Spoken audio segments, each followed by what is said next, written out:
Okay, looks like we are recording, and I am very excited to have Mac Thompson on my channel. And Mac, first I want to start with a thank you because from the very first video that I posted on my YouTube channel, you were one of the first people I think that found it, commented on it, and you've been following my channel ever since. And so that's meant a lot to me, especially as like starting like a brand new channel, and it's fairly small right now. I still haven't reached like even 100 subscribers. So your support means a lot. Your support means a lot to Wayne Shung's channel, the other channel that we run. So I just want to thank you for that. And then you reached out to me and you said, you know, I've got this story about working in the sled dog industry, and it sounds fascinating. We haven't spoken before this conversation, and so I'm going to learn about it on the fly here. So anyway, welcome to my channel, Mac. Thanks for having me, and thanks for the amazing content you've produced. The first time I stumbled on your channel was pretty early. I was actually sleepy and getting ready to go to bed. My sleep schedule's a little wonky, and I just sat there and listened to you for probably over 3 hours because each one of those videos was pretty long, and I was just blown away. And then to learn that you're from my area, I'm from upstate South Carolina, and I grew up listening to WNCW, and the way you talk about a lot of these animal issues, and especially you mentioning the failure of the media in a lot of these cases to cover it, I really connected with. And I feel like that's a big issue with what's going on with the sled dog industry. It's just not getting the coverage that it should. And I think it's an interesting thing to look at. Yeah, I'm really fascinated to hear how a guy from South Carolina ended up in the sled dog industry, because that must be a story in and of itself. But were you born and raised in South Carolina? I'm from Spartanburg, and that's where I am right now. And I've always I'm lived most of my life in upstate, but I did move around a little bit, and I ended up in dog sled racing doing the what is it, HelpX type woofing, the work trade type stuff. And I was in Kentucky for a little while. I was in Indiana for a while, and then it was time to go on. And there was that, and I thought it seemed kind of interesting. And I had worked with animals so much that I did research on dog sled racing, and I read the bad stuff, and I saw the pictures, and I was like, oh, well, it's not always as bad as it looks. These vegan hippie types, these bunny huggers, they can be kind of dramatic sometimes. But no, it's definitely, that's really not the case in general. I've just come to admit. And then it sometimes, when it does look bad, it just is bad. Yeah, yeah. So you mean before you even started working in the sled dog industry, you kind of looked up, and when you say bad stuff, do you mean like you looked up like even things like PETA investigations and footage and things like that? You saw some of the bad stuff? I did. And it's funny, there was this lady I was staying with. It was in Louisville. And she was cool. She was trying to convert a church into like a hippie hotel kind of deal. And she and her husband their career was basically doing filming and stuff. And their specialty was going up to Alaska and filming like Alaska stuff, cold weather stuff. But they lived in Louisville. And so I said, oh, I'm going to go work in dog sled racing. And she looked at me and she said, okay, just pretend you don't know anything. Because she knew that I knew. I mean, it was just, you become the animal guy. You're the animal guy. And she said, well, pretend you don't know anything. And I was like, well, I do know stuff. I do know things. Yeah. And I kind of knew what she meant when she said that. So don't pretend like you don't know anything. Well, what does that mean? And she was just saying like, oh yeah, it's rough, but she wouldn't come out and say it like that. She was like, yeah, you're going to have to kind of change the way you look at things. It's not all sunshine and daisies. It's hardcore. Yeah. For the dogs is what you mean, I assume. So, okay, so, well, let's take a step back because I think you mentioned before we started recording that you had worked with animals prior to getting into that. So, like, what's your story and how you got so involved with animals? Because in the email that you sent me, you mentioned that you worked with animals in all kinds of different ways. So whenever I was little, I actually didn't. I used to be allergic to animals. My mom had cats. I got along with them okay, but I didn't like dogs at all. They would lick me and I'd break out and I'd get all itchy. And every time I got around dogs, they just made me feel bad. And I'd been bitten in the face by a dog. I just wasn't really, I never really liked them all that much until my mom got remarried and we lived with someone who had dogs. And then I kind of grew out of my allergies. And then I got to learn a little bit about, dogs and stuff, but that was just pet things. And I wasn't, my grandparents had a small horse farm for the English style riding, like jumping stuff. My aunt was a riding instructor, but I was like, I never did all that because I would get around the horses and my eyes would start watering. I'd feel bad. Oh, so you had like a real empathy for animals from a very young age, is what you're saying. No, I didn't. I didn't. And it was as an adult, I just needed a job and I had this girlfriend and she used to work at Hollywild. And Hollywild does that Christmas lights thing where you drive through, and that's I didn't even know it was a zoo. I used to live near Hollywild and I didn't really understand that it was like a place you could even go and just like look at animals. Like in this area, people. This is like a roadside zoo in Spartanburg, right? It's in I think it's technically Spartanburg County, and it's not there anymore. Maybe like the land is. I think they got some animals, and I think they still do Christmas, but it's not running in the same capacity that it was whenever I was there. And it basically started in like the 70s or 80s. Like some guy ended up, it was like a lynx or something. Like some guy got a lynx and he couldn't take care of it. And then he gave it to this guy. These exotic animals just trade hands a lot because they take a lot of time, and they can be dangerous or expensive, smelly. We keep the animals we keep as pets for a reason, and a lynx probably isn't the best. So he ended up with this lynx. And then he basically just started charging people $1 to come see it. That's basically what it was. And then it's like, oh, well, maybe we can get some other animals. People are coming out to see the lynx anyway. And then it just eventually blossomed into whenever I was over there, they had over 600 animals. They had a bunch of goats and deer and chickens and like lots of birds and tigers and lions and bears and all of that. Yeah. Not necessarily native to South Carolina, tigers and lions, huh? No. And I started working there for the Christmas lights thing. I wasn't like an animal guy, and I just kind of fell into doing that. I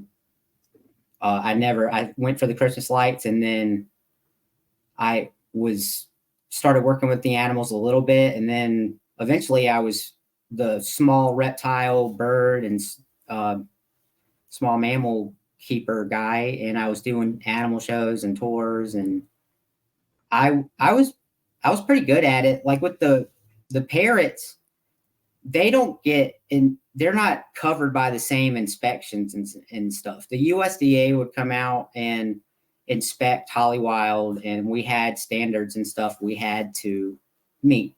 But with the birds, the parrots, they don't fall, since they're like pet animals. They didn't get inspected. So the parrot, nobody really messed with the parrots. I was doing these animal shows where I would get up, kids would come out, and I would get up in front of all the children and families and stuff. And I'd have like a tortoise or a snake, or, I'd have 2 or 3 animals, and I'd tell them about the animals. And I was a bit more progressive with it. I made sure to always tell the kids, they don't make good pets. They'll be like, oh, I want one. And I'd be like, oh, you don't want one. And here's why: they smell really bad. And they stuff like that. And I would say this turtle here used to be somebody's pet. And then it got big and then they brought it to us. Nobody told me to say that. It certainly wasn't part of the handbook or anything, but I guess that's. Did you start to gravitate towards the animals in terms of like why you started to work with them more, or did your employers just say, we need somebody, or because if you started working for the Christmas lights, obviously that's not a year-round thing. No. But yeah, go ahead. Because it's not like talking about different types of zoological associations and stuff. I could go on and on about. And like, I wasn't qualified or anything. I didn't have any schooling or anything like that to be handling these animals. And that's the case. And like, if you watched Tiger King, have you seen that? I haven't actually watched it, but I kind of lived through it. So I there's not a lot for me there, but that guy was in South Carolina too. And that's kind of in the same circle. All these animal guys kind of rub elbows with each other. But they just, they need people to do stuff with the animals. And after the Christmas lights are over, they all the lights got to come down. And so I had more seasonal work. And then my girlfriend knew a bunch of people that worked there. And then we just were given more and more work to do. And then eventually we stayed over summer and we'd help with the animals. And then they needed somebody to do the shows, and we could help with some of there were little animals like in the part of the park you walk away through. They had like a ferret and some little birds, and I would help do stuff with those over, when I first started working there. And that's kind of what gradually got me more and more into it. But deciding to do the parrots was just something that I just started doing because I was doing the animal shows. I was like, well, why can't I use one of these macaws? They're these big, beautiful, multicolored birds. And I'm like, why can't I use that? And they're like, because they're mean. I was like, well, why? Like, okay. Like, why are they there? Why are they? So I just started learning about it. I just started Googling it, like how to handle parrots, training parrots. I'd done a little bit of dog training by that point. And, I just started doing it, and then I just became the bird keeper. I just walked in there and nobody stopped me, and they're like, oh, that's good. You do that. So what you're describing is something that's just very haphazard, right? It's like, you just had a predilection for it, but they were hiring people with no skills with animals, basically. I mean, you had some, but it could have been just anybody working with these animals, not really trained to deal with them. I mean, that seems like a recipe from my perspective for disaster. And of course, I mean, I believe, I watched Tiger King. It was a long time ago, but I mean, it did talk about, I think, people being attacked. I mean, the quote unquote Tiger King himself getting attacked. And did you ever witness anyone get injured, or, I mean, did you witness poor treatment of the animals themselves? The whole system has major holes in it, like you pointed out, like people like me who aren't qualified, who don't have, what are we doing here? That sort of thing. And then a lot of the animals are dangerous, and no major injuries. And if anyone, it was me that got injured. I got gored in the behind by a bison one time. I had to go get stitches in my rear end. But it was like an overly friendly. It wasn't like angry. He didn't like charge me. He was like nudging me for food, like, hey, give me treats. And then he was big and he scooped me up. Yeah. So basically you had turned your back on him and I was trying to get away from him, and he was like, no. Like, pick me up. Because it was a weird situation, and it was my fault. And again, it's just one of those things where you put people in these situations, you know, and then, but it wasn't that big a deal. It was like 3 stitches and it's a fun story, but really that is what's going on. Is like, there's not, how do you become qualified? What are the qualifications? And it's like, if you were qualified, I don't think you would be setting it up in this way. There's not a lot of oversight to it. And the calling it a roadside zoo, I think it was a nonprofit organization, and it functioned a lot as a rescue. And I did realize that whenever I was there, we would get animals all the time. People would bring us animals that you wouldn't believe. Somebody brought us a porcupine. They're like, "Oh, I bought this porcupine and now I'm tired of them. Here, you want them, right?" Like they would bring us animals like they're doing us a favor.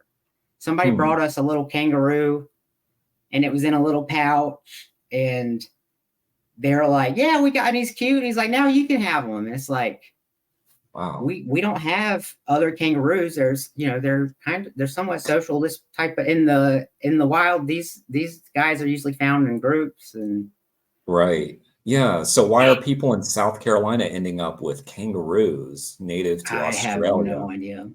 Yeah. So to me, that's the issue, the main issue. Yeah. People will get these quote unquote pets, these animals, and they like them when they're small and cute. Then they grow up and they can't handle them, or they just get tired of dealing with them. And then they dump them into a zoo setting where who knows what's going to happen to them. And then, of course, they're just being exploited for profit the entire time so that people will come and give money and come and look at them. Well, how long did you work at Holly Wild? I worked there about 3 years. About 3 years. 3 years-ish. So you were pretty extensive experience with that. So when you left Holly Wild, what was your overall impression of the specific place and also of that sort of roadside zoo industry in general? Since I've always kind of looked at it of, I have an animal in my care and that's all that matters. And then I need to know where the animal came from. And then I'm also interested in what its needs are in the moment, for sure. And then I'm also interested in where that animal is going to end up. And then if I have 30, 40 animals under my care, that's 30, 40 animals to wonder about where are they going to be in 5 years, you know? And I realized that places like Holly Wild are a stop. They're part of a greater systemic failure. There were definitely problems with Holly Wild, but I don't think it was uniquely bad. And I think the problem a lot is the exotic pet trade. So I've always been, ever since then, I've been a major fuddy-duddy about adopt, don't shop, you know, you don't need exotic pets, you know, that you just shouldn't do it. I'm a major fuddy-duddy about the exotic animal stuff. And, but it wasn't just like, whenever I was the bird keeper, I had like 20 something birds, 23 birds, 20 parrots. Some of these guys can live dozens of years, like 100 years if you take good care of them. And people, you know, their owners die. We had one, it was this little Amazon parrot, and its name was Sunshine. It was a cute little looking bird, and he said cute things. He'd be like, hi Sunshine, give me a kiss. And he'd do like that. But that bird was mean. It was a trap. And the lady who brought him in, it was her mom's bird, and the mom got sick and passed away. And she was taking care of Sunshine now. And then Sunshine said, hey, give me a kiss. And she went in there to give Sunshine a kiss like her mom used to do. And then Sunshine put 11 stitches in her face. Like, you know, just tore. And then, so there's this lady with like a bird cage, like handing me a bird with like, it's like, I can't take care of that bird. And the only scars I have are from that little guy. Those little birds bite really hard. Yeah.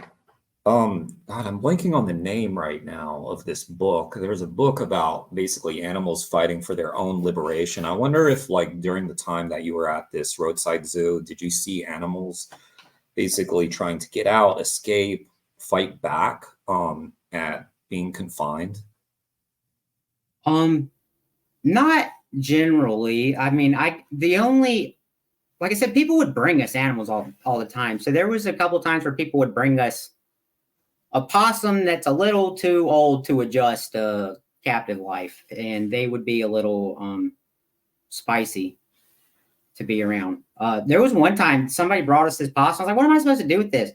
And then it like broke out of the cage, and I was like, good. Good. It's like, run, buddy, run. Like, I was like, what am I doing with this? Can I not just let it go? Like, why are we having this? Yeah. But did you ever during the time working there think about that? Like, did you consider like, maybe I should quit this job or something, like, or did you feel that the animals were in better hands with you than maybe the next person? I did. I definitely felt that. I don't know if you've ever seen the movie Blackfish, about the Sea World. There was the guy who took care of Tilikum the whale. I was working at Hollywood when Blackfish came out, and it was really impactful to me. And it lives in my head rent free. That guy saying, "Oh, if I leave, no one's going to take care of Tilly the way I do." And he said it's not true. But in my case, with the birds, it was true. Like, if I'm not here, nobody's going to do that. Nobody was doing that. I started going in there and eating my lunch with the parrots, and I played music with them, and I just quit feeding them. People would donate bird seed, and they were only eating bird seed, and they were all fat and not super healthy. And so I started feeding them a nutritious, healthy diet and letting them out. A lot of the other people at the zoo started to not like me because I was putting birds all over the place. It's like if there was like somebody selling animal feed, I'm like, this bird wants to hang out with you. Like, come over here. And he's like, what are you doing with this? Like, it's like, if you have a problem, call me. I'll come get it. But I was just all about getting these birds out of their cages and letting them see stuff, because they were in prison and they were neurotic. Whenever I first went in there, they were always biting me. They were biting me just for fun. They just want a reaction. So they're just being playful, and they'll like reach through and bite your arm, and it hurts. But you just have to know that they're just craving attention. And towards the end of it, they were all pretty happy to see me, and they were a lot easier to handle mostly. They talk about animals in captivity having like a learned helplessness, like they kind of learn to, I don't know, give up hope basically of getting out. And I think that a lot of animals may just be suffering from that. And then of course, like my experience with dogs is always like, playing with a dog who accidentally bites me too hard because I'm playing. It's always my fault when I get bit by a dog. You mentioned the film Blackfish, and you said that lived rent-free in your head for a while. Why is that? Just because I had all these animals in my care, and the way they were talking about because first of all, they were having to come to terms with being like, oh, maybe this just doesn't work. Maybe this whole system doesn't work. And then, maybe the animals that I'm supposed to be the caregiver of, I'm not doing that. I'm failing. Just by the very nature of the way this is set up, I'm failing as a caregiver. But I just really related to that guy in particular, feeling like he couldn't, like if he left, that it would make the animal sad, and that there wouldn't be anybody doing it the way that that they are. And then, like, in a lot of places, that's not the case. And maybe it's a little bit true with everybody. Like, if you work at a dog shelter for a little while and you have like a dog that's kind of your buddy, and and then you quit showing up, that dog probably does miss you, at least for a while, because of the operant conditioning of how that system works. So that was it. And I had a few parrots for sure that I was very attached to, that were relinquished to my care. There was that I was the bird keeper, and then these people came in and it's like, hey, we have to bring this bird. And one of them was like, these people bought a bird off of like a crackhead. That was the story. And they're like, we bought this bird off this guy for $50 because it was just in such bad shape and we couldn't leave it with it. And her name was JoJo, and she was super sweet, a military macaw. And they fed JoJo the nicest food, and she had a very nice enclosure. It's, a big bird cage. I'm doing the zoo thing, calling it enclosure, but they had a really nice cage for her, and they had all these kids that were in high school, and all the friends were coming through, and they would play with JoJo. She was pretty well adjusted when she got there, but they're like, all our kids are in college now, and we work, and just nobody's there to spend time with JoJo. So she's coming here.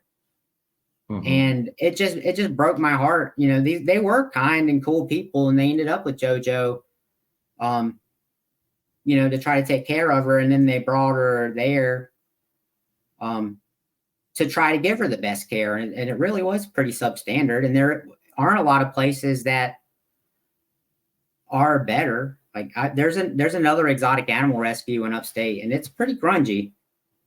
A lot of these people want to help the animals, and sometimes they get in a little over their heads, or, conditions deteriorate over time. It's a lot to keep up. Yeah, no doubt. Yeah, was it JoJo? Were there other specific animals you remember that kind of, because it sounds to me like you were, go ahead. Out of the parrots, I loved them all. Like I love them all, but my two favorites, there was an Amazon parrot named Gabby, and she was like this big, and she didn't talk, and I liked that, but she was like really chatty. She like whistled, and she was just really emotive, and she was my little buddy. I always had her on my shoulder, and I'd walk around picking up trash, like in the people would come through to see the zoo, and people are messy, and so I'd go through. I liked picking up the trash because I would put a bird on my shoulder and walk around, and I know the bird's getting to get out, and they like doing it. And Gabby and JoJo were just my little buddies, and I think it was largely because they were relinquished to me. I was the bird guy, and then their owner came and basically entrusted them directly to me, and I did my best. I was pretty good at it, but there's just limitations to places like that, Yeah. So your view of animals was starting to evolve, it seems to me, maybe through the relationship that you had with these animals. So after Hollywild, is that when you went into the sled dog industry? No, there some years elapsed. By working at Hollywild really stood out. So if I was ever in between jobs or looking for a job, I'd see what animal jobs were out there. And so that's how I worked at like a boarding facility, and it was a really nice boarding facility. It had TVs and beds, and I'm just trying to work on that flicker a little bit in my perspective. My By the way, it was really nice. We discussed the flickering before we started, but we like the background here. So we're just apologies for the flickering, but I think the background still looks cool. It's okay. What are you going to do? But yeah, so you did a boarding, and you worked with dogs. You worked at shelters as well. Is that right? Or you were a dog handler? I wrote it down. Sorry, fill that in for me if you could. Rescues. So after Hollywild, I bounced around. There's pretty good money to be made in farm sitting and taking care of people's horses and stuff. So I was doing that for a while. I had a couple of clients that I would bounce around to, and I charged like per trip. There was like a lady who she had knee surgery, and she had a couple of horses and like a bunch of dogs. And I worked for her for about a year. Just feeding her dogs, basically. It was pretty good. And I made pretty good money doing that, actually. Like I made about $20 an hour doing that, and I had a pretty decent amount of work. Um, and so stuff like that, farm sitting, pet sitting. I worked at a dog boarding place for a while. And then like I'd kind of gotten out of it. Every now and again I've worked in a couple of restaurants, but most of my professional experiences with animals. And then working with dog sled racing, it was just like, all right, it's time for me to move on, and I need to figure out my next stop. And working at that was why that he hired me into dog sled racing, was having worked at Hollywood. I was like, oh, well, that's interesting. It stands out. And if you're looking for somebody to come take care of your horse or your dog or whatever, the guy who used to feed lions and tigers, people usually think it's kind of cool to hire that guy. So it's pretty easy to get in to places with that on your resume, even if you're like, yeah, it was pretty rough actually. So you went up to Minnesota to do that, right? And so you got hired on because of your background with more exotic animals. Yeah, I'm pretty ignorant of dog sled racing just because it's not something that's done in any region that I've lived. So I'm going to be completely ignorant in talking about this, but I mean, and to be honest, I didn't even know that there was a dog sled industry in Minnesota. I guess I should have figured because it's a cold location, but well, why don't you could you tell me that story first? Just like take me into going up to Minnesota and what that was like in your experience up there. It was cold. I definitely learned that I'm not a fan of the cold. But I've been to it at this point in my life. I've been to a bunch of farms. I've been to a bunch of places that some of them are really nice. These like super well manicured English horse barns to like kind of grungy looking to the grungy looking roadside zoo. And I drive into Minnesota, and I arrived at the dog sled kennel at night, and I get out of the car and all the dogs start howling. They don't bark at me or anything. They start howling. And it's like 34 dogs. It was like 34 dogs at the time. And it's kind of a haunting sound. I very vividly remember hearing that when I get out, and it stuck with me, and it was pretty powerful. And it was also one of the last things I heard when I was there. It was almost like they were sad I was leaving or something. I don't know. Oh, interesting. I don't like to pretend to know how I think the dogs feel or anything, but I definitely remember it being punctuated with the sound of like 35 dogs howling, and it kind of whistles and echoes and reverberates. I have a couple of clips that show it, but it might be kind of too much hassle to dig through and find the bits. But well, why don't you send them to me in post, because we can show it. Okay, cool. And I get out, and he puts me in like a spare bedroom. And the first night there, he didn't tell me how like the baseboard heaters and stuff work. And so like, I remember like thinking I was going to freeze to death on my first night there. He didn't even like he didn't like set up the spare bedroom or anything in preparation for my arrival. So I had like the thin summer sheets on the bed, and the heaters weren't on. And it was like really, really cold. And I was like, I just remember that first night, I was like, oh my gosh, I'm not going to survive this. And I hadn't even gone outside to see the dogs yet. And so the next day, it was just pretty normal. It was basically like hand me a little plastic shovel and a bucket and be like, scoop the poop. Like, that's what we're doing, Scoop poop. you know? Yeah. Okay. And that's mostly what it was. It was mostly me scooping poop. Like, that's it. PETA has this. Can I share an image real quick? Yeah, go for it. PETA has this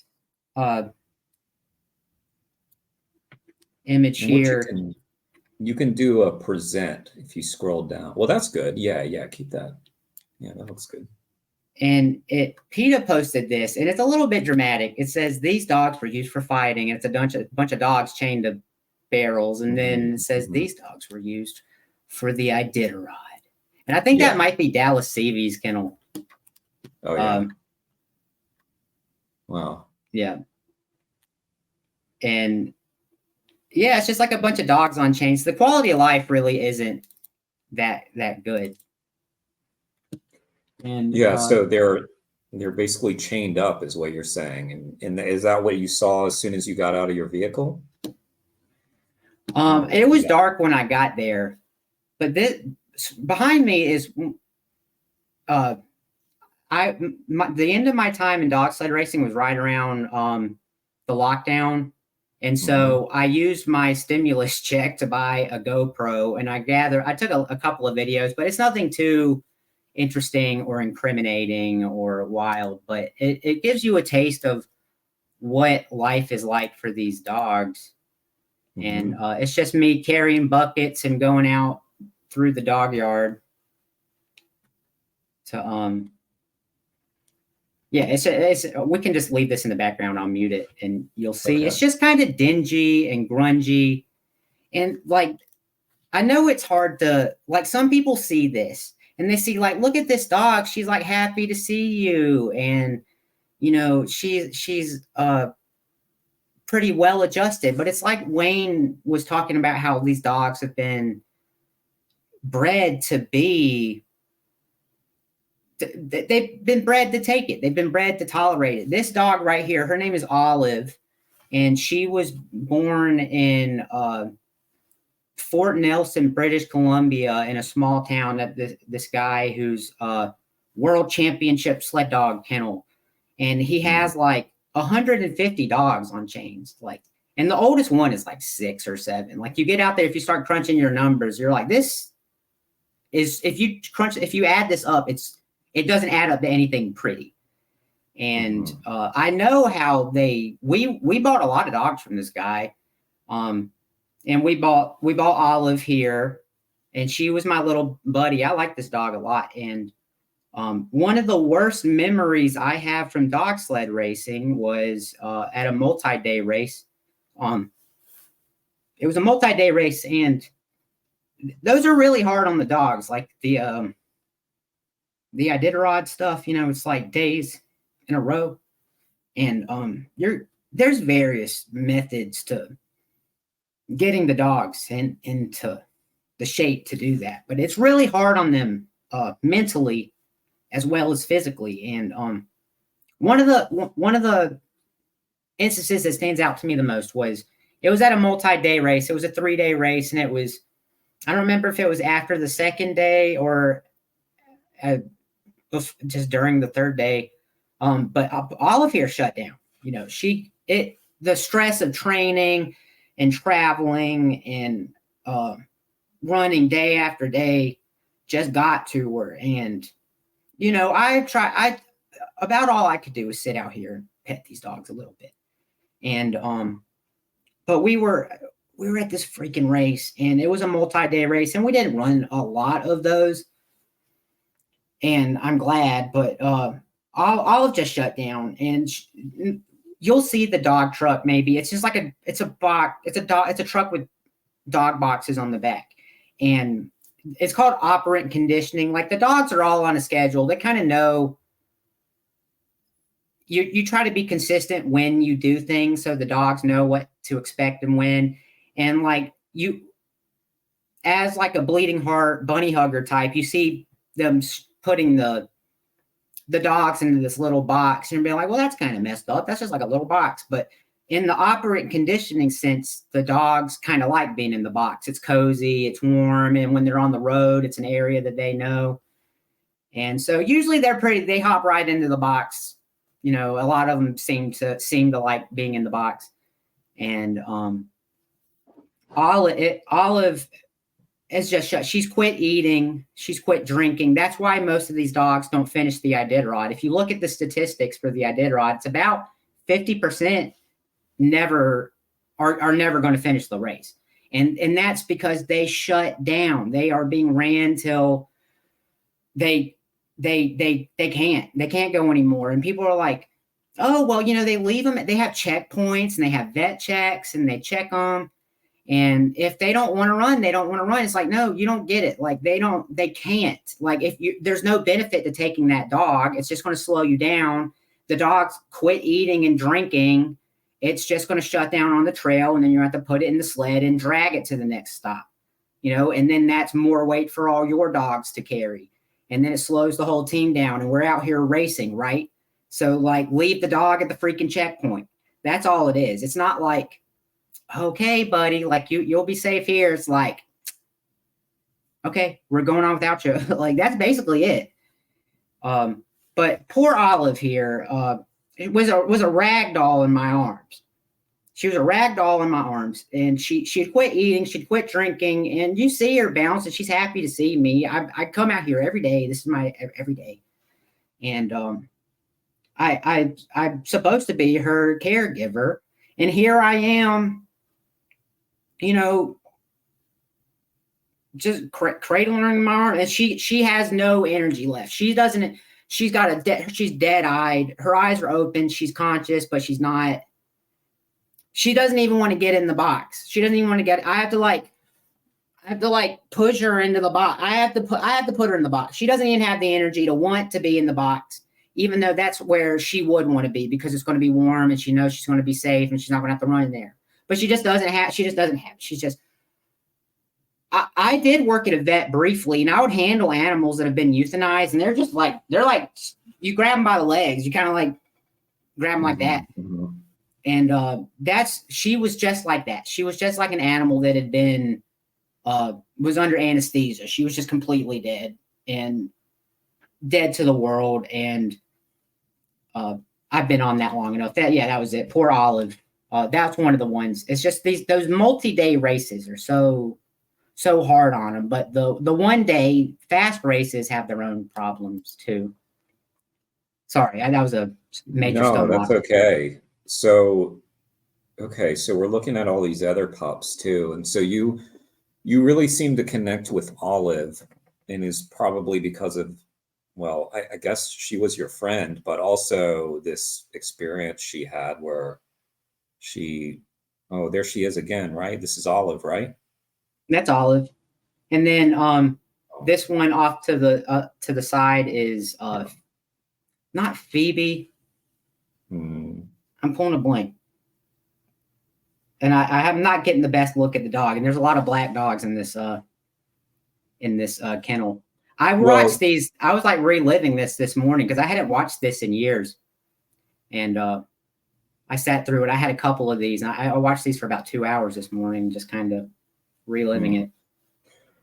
Yeah. I mean, so like when you first started talking about Olive, you mentioned how she looks happy. Yeah. It's just, this is what dogs are like when they see someone who cares for them. Of course, they're going to get bouncy and excited. That doesn't mean the conditions are, you can see. So, one, of course, dogs are accustomed more, especially these dogs, to the cold. But you mentioned how your first night you were freezing and the dogs were outside. So are the dogs, in your opinion, are they suffering from cold out there? Obviously they're suffering from being tethered. Yeah, they do get cold. And if you'll notice that we're in Minnesota, and you'll notice a lot of these dogs have seemingly pretty short fur. Olive is one of the fluffier dogs in this kennel. So that may have skewed your idea. Most of these dogs are what people refer to as a Euro hound, and they're like mixes of like German short hair pointers and stuff, and Alaskan. They all look differently, and like people, that's like normie talk as being like, oh, they're Euro hounds. But like if you're in it, you'll be like, oh, that's a Streeper dog. That's a LaForce dog. That's a so and so dog. That's a Zirkel dog. That's kind of, each person has their own little idea on the best way, the best qualities, the best, the secret sauce. Yeah. And then I don't know what sort of inbreeding is going on. Like this dog that just stuck her face in right here, she's another sweetie pie. They're growling at each other right here. And I'm saying, oh, be nice. But they're both really sweet dogs, and they all came from. Did Winnie come from Fort Nelson? But she's got like a serious underbite, but nobody really reveals what their breeding practices are. And we have another weird looking dog we got from up there that has like some like ticks, and inbreeding probably goes on. What happened with Olive that day? Did she recover? Yeah, you know, they're fine. They bounce back. There's this I'm not much of a runner myself. I'm not. It takes a strong mind to run. You know, it takes a lot of. It's kind of like meditative in a way. I think Wayne said that he runs. Do you run? Oh, he runs a ton. Yeah, Wayne is a gym. He hits the gym at least once a day, sometimes twice a day, and often when he hits the gym, we'll do like these classes, and he'll do like 2 in a row and just run us into the ground. He's very impressive in his physical stamina. But you can kind of see me having to like chisel the poop out of the ice. Like I'm having to like kind of work it out, and then you can see how it never really gets clean. There's always little bits of pee and waste, and it's just so grungy. And like if the snow falls, it kind of just covers it, but it's still there. And then like it's all starting to thaw. I might have some picture somewhere. Maybe I'd have to go looking, but the male dogs, you know, they lift their leg to go to the bathroom, and they pee on that post that their chain's on. And sometimes it would like freeze their chain, and I'd have to go out there and like yank the chain up so it could swivel because they've peed on it so much that it's like frozen to the ground now. And they've got like a little pee mountain going up the center, the chain post. I mean, it's really gross. I like this. This is a pretty boring video, and a lot of people probably people probably aren't seeing the same things that I do, but I think it certainly is very grimy. And then you can, this is what dog sled racing is. This is what dog fighting is. It's not the fight. That's a very small part of it. It's day-to-day life. These dogs live every day that there's not a dog fight or a dog race. These dogs are living somewhere, and there is a flow to that lifestyle. And this is what it is. This is what it is like to have a bunch of dogs on chains. And so you can see mushers are always arguing. They kind of look at like, what's the best way to do it? Like there's this, I took a picture of one.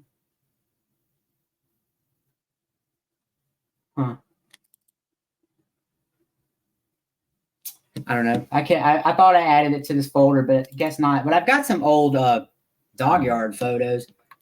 This is like on Alaska's. These dogs don't even have yards, is what you're looking at. They don't even have yards. So there's funny. I started to crane my neck to look over your shoulder. Like that's something I can do. Yeah. There are no dog houses here, man. They don't have any dog houses.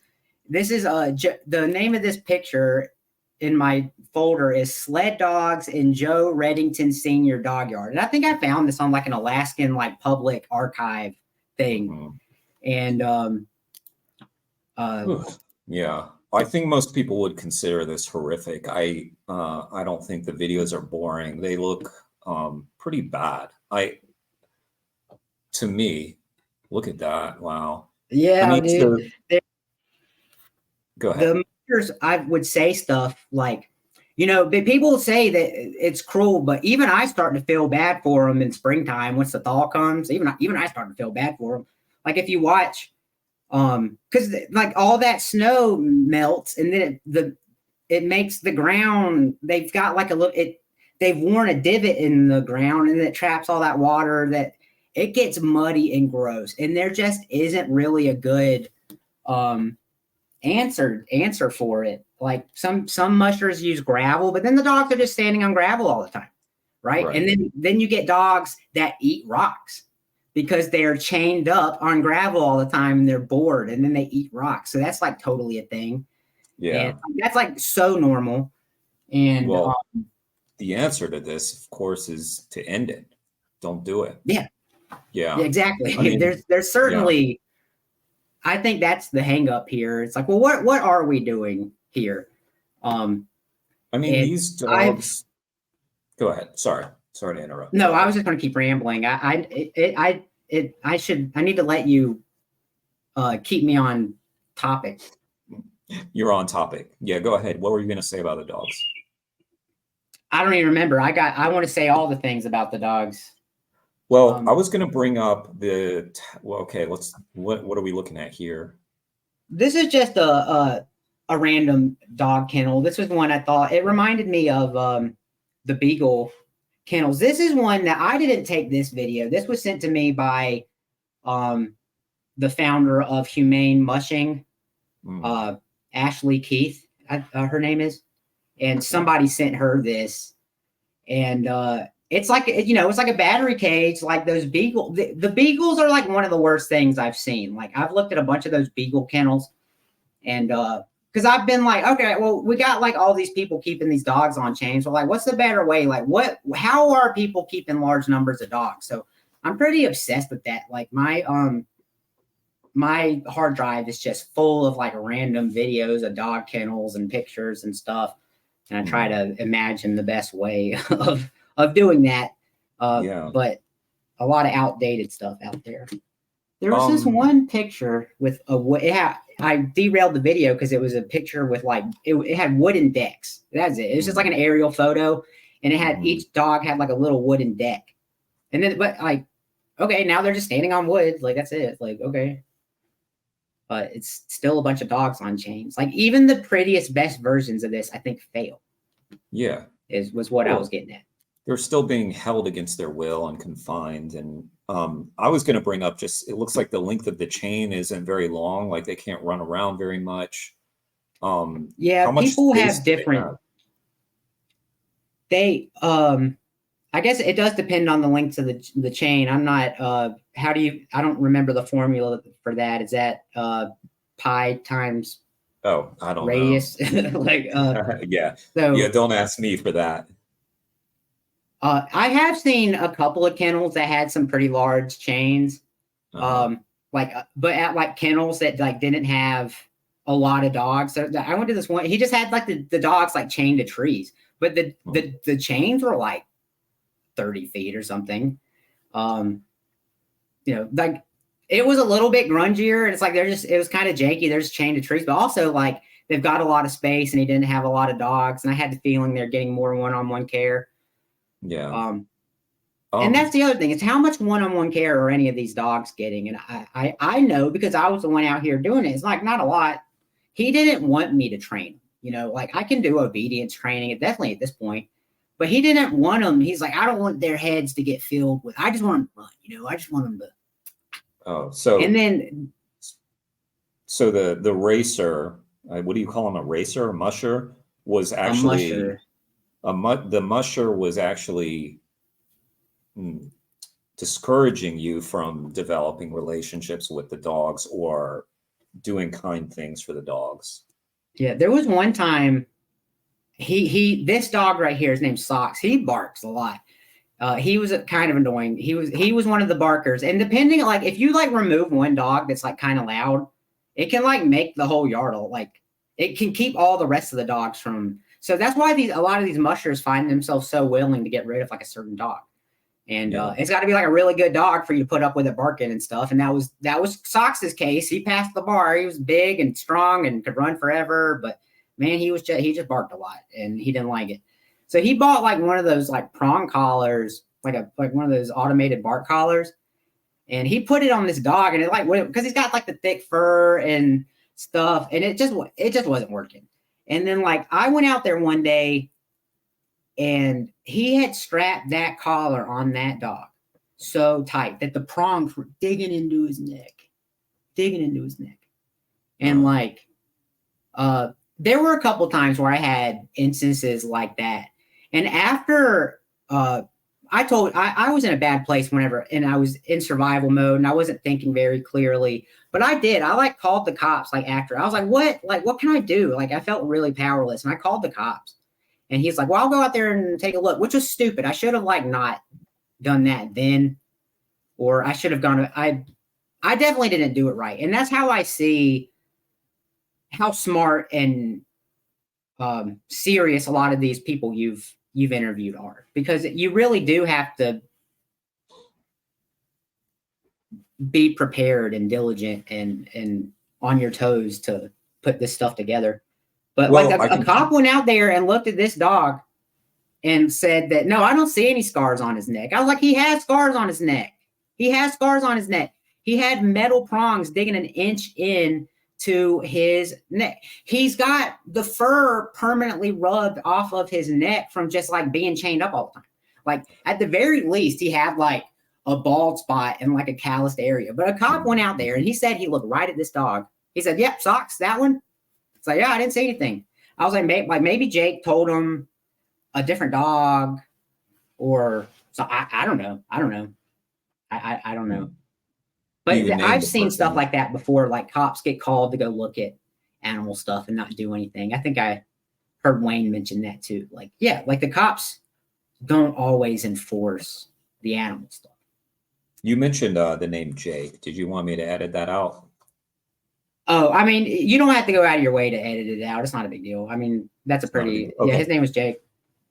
Okay. So you can probably narrow it down from that. Minnesota Jake, dog sled. So you told me before we started recording that this would have been illegal had it taken place like right across the road. Is that right? Can you tell me a little more about that? Yeah. So different places have different laws regarding the tethering of animals. And in this particular, the name of this road was actually called County Line Road. And it was in, I don't remember, it was Beltrami County, and then it was whatever county. And then in the county that this house was located in, it was legal to chain up your dogs. And then across the street, like closer to the town, like within city limits, was it within city limits or just county line? It was county line. It wasn't legal. Like if his kennel was across the street, he wouldn't have been able to keep all those dogs on chains. It was just that short geographic distance that made it bad. You know, that was it. Well, I can tell you, dogs. You mentioned, yeah, let's keep watching. But you mentioned some of the people that I've interviewed, and I don't necessarily think they may not have done anything differently, because they do alert the authorities. And that's kind of the issue. When you alert the authorities, you expect something to happen and some sort of investigation to take place. But as you've mentioned, this cop went out there, took a look, and said, I don't see a problem. And that's what animal rights activists and animal people just concerned about animals are encountering all over the world and all over the country, of course. And that is the direct result. I mean, that has directly resulted in some animals being rescued, and in some of these prosecutions where activists have done all they could, alerted not just police, animal control people, animal welfare orgs, district attorneys, all sorts of people to come and do something about it. And in fact, this is a good opportunity for me to bring up, we've been mentioning Wayne, I mentioned at the beginning, but it's Wayne Shung, the animal rights activist and attorney, who was facing 16 years in prison fairly recently for rescuing 3 beagles from a place called Ridgeland Farms in Wisconsin, which is a breeder for dogs used in toxicology experiments and all, basically any kind of like animal testing. And they dropped the charges 10 days before the trial, and Wayne and other concerned citizens have filed a petition for a special prosecutor. That was actually supposed to happen on July 10th, but it had to be delayed due to a personal matter. for someone involved. And so I believe that's going to happen in September. But should that special prosecutor be appointed and can actually look into what's going on at Ridgeland Farms, it will be sadly one of the few times that authorities have actually done something about this, because they had been going to the district attorney and basically begging him to do something about it. Ishmael Azan in Dane County, Wisconsin. And of course, instead of doing anything about it, he prosecuted the people who rescued the animals from these horrible conditions. So yeah, anyway, I rambled there for quite a while, but that was just to make the point that you said you had done it wrong. And I don't know what else you could have done. You called the police, but that's interesting. So this was your employer. How long did you work at this place? I was here a long time. I was here about 3 years as well. It was kind of tough to leave. It was really far out in the middle of nowhere, and it probably wasn't legal. Like, I actually did call there's this guy, he's got a YouTube channel named Northern Lights AK. It's pretty hard to find even if you type in the name of the channel. But it's this like sled dog guy, and he was talking crap about some of these like big mushers. Like in dog sled racing, that's kind of like the divide is you got people who are like, oh, I'm a small kennel. Big kennels are bad. They got too many dogs. Small kennels are better. But it's like, where are the dogs in the small kennels coming from? They're coming from the big kennels. But that's the divide, like on its face. And you have small kennel mushers and you have big kennel mushers, basically. And I totally forgot where I was going with that. Well, you were there for 3 years, you said. So at the end of it, I guess you had left, and that's when you called the police? Yeah, but I was like still kind of under his thumb. Like I was still like in town and like kind of, but I don't know. It was just, I got a little ahead of myself in talking. I put myself in a bad spot to where he could retaliate against me. Really? What did he do? But that's neither here nor there. Like he got me out, and I was like, since I was living in his house and he was trying to kick me out, I was like, you can't, like, it's winter time. Like I can't, like I have to go chisel my truck out of the backyard, right? You mean he tried to kick you out after you called the police? No, I hadn't called the police yet. This was after. And I just wanted to talk to an investigator. I was like, hey, like I worked out there and like, here's some of the things I've seen. And then he's like, yeah, I guess I'll go out there and take a look. And I was like, yeah, I guess that's okay. I should have been like, don't do that. Wait till me to get out of town first before you do that. That's what I should have done. But then again, he would have gone out there and not seen anything. It would have played out the exact same. So yeah, it's like, you're right. What could I have done differently? I think I could have been a little more on my toes. I look at the PETA. PETA has a couple of videos of sled dog kennels, and they are amazing. Like, having been in this position, it's really incredible to get like any snippet of like a conversation that's that revealing. Because those are the videos I really want, are the times where we kind of had heart-to-hearts about stuff, like the guy who bred this dog, he was a big kennel in northern British Columbia, and it's where Olive came from, and a lot of our genetics came from this big kennel in northern British Columbia. And we had a conversation one day where it's like, yeah, they need to quit shooting dogs. It's going to make us look bad. Like, they need to quit culling dogs. People cull dogs. I don't know if you knew that. They'll cull dogs based on, I don't know what standard, because we didn't do it here. Like, there's like, it's not the sort of thing you advertise, right? Like, if you're going to shoot all your flunkies, you don't tell everybody that. You just don't. But there were like some instances there. In one of Wayne's last episodes, he talked about jokes. He's like, if you hear these jokes, and I think they're pretty revealing to what's going on. And they're like, some of the jokes, I might struggle to think of them like in the moment, but there is one that I clearly remember, and it was at this kennel where this dog came from. And we were talking about this dog. He's weird. He like gave us this dog. We didn't buy him. We bought like 4 other dogs. And Could you then he's like, shift your well, you chair a can little take, so we could see? oh yeah, he's just a black dog. There's a lot of black dogs here. And he Yeah. came from Fort Nelson, and he's weird. And he was a weird dog. He just acted differently, and he was really driven. He was a really good sled dog. Like, he would keep his head down and like be really into it. But I didn't get the vibe he was like really smart. And just the poor guy, like, something about him, like there was something different about this dog. I don't know what, but there was like one day, like the dogs will have flies and stuff. Like in the summer, the mosquitoes and flies like eat on the dog's ears. So we got to go put medicine on the dog's ears. So like, it's called fly strike. You can see dogs that have been outside a lot. They'll have like, it'll almost look like the ends of their ears have been eaten off.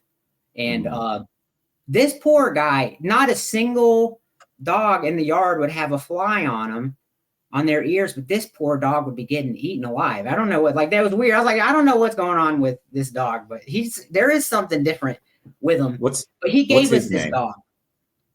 I am pulling a blank on it right now. It's not Moby. I thought it was Moby. Moby's, we got Moby and Moby is a great musician and animal rights activist, actually. Yeah. Moby's about 3 spots over, and he's a blonde dog. This isn't Moby. I'm sorry. I know it seems really insensitive to forget dogs, especially ones like this. It's okay. I've forgotten a lot of dogs. I've heard it said one time, like, I've forgotten more about dogs than you'll ever make. I've forgotten the names of hundreds of dogs. I was having to refresh them on this morning. It'll come to me, and I probably say it in the video because I'm like baby talking a little bit in this video. And so well, it wasn't Wayne. Wayne's behind me.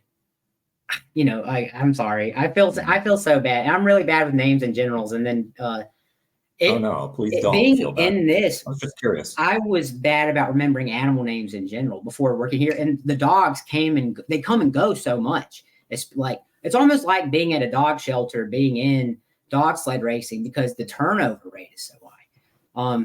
But like, you know, half the dogs or more that were here when I got here were not here when I left. Right. And he was like an acquisition. Okay. I was saying we went and got this dog. He gave us this dog because he's weird. He's a weirdo. And he's got some sort of tick. And like whenever he said, oh, you could cut his legs off with a chainsaw and he'd run on the stumps. Yeah.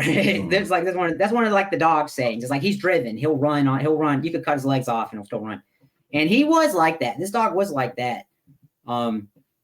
But he was like a weirdo, and I'm thinking maybe he was inbred.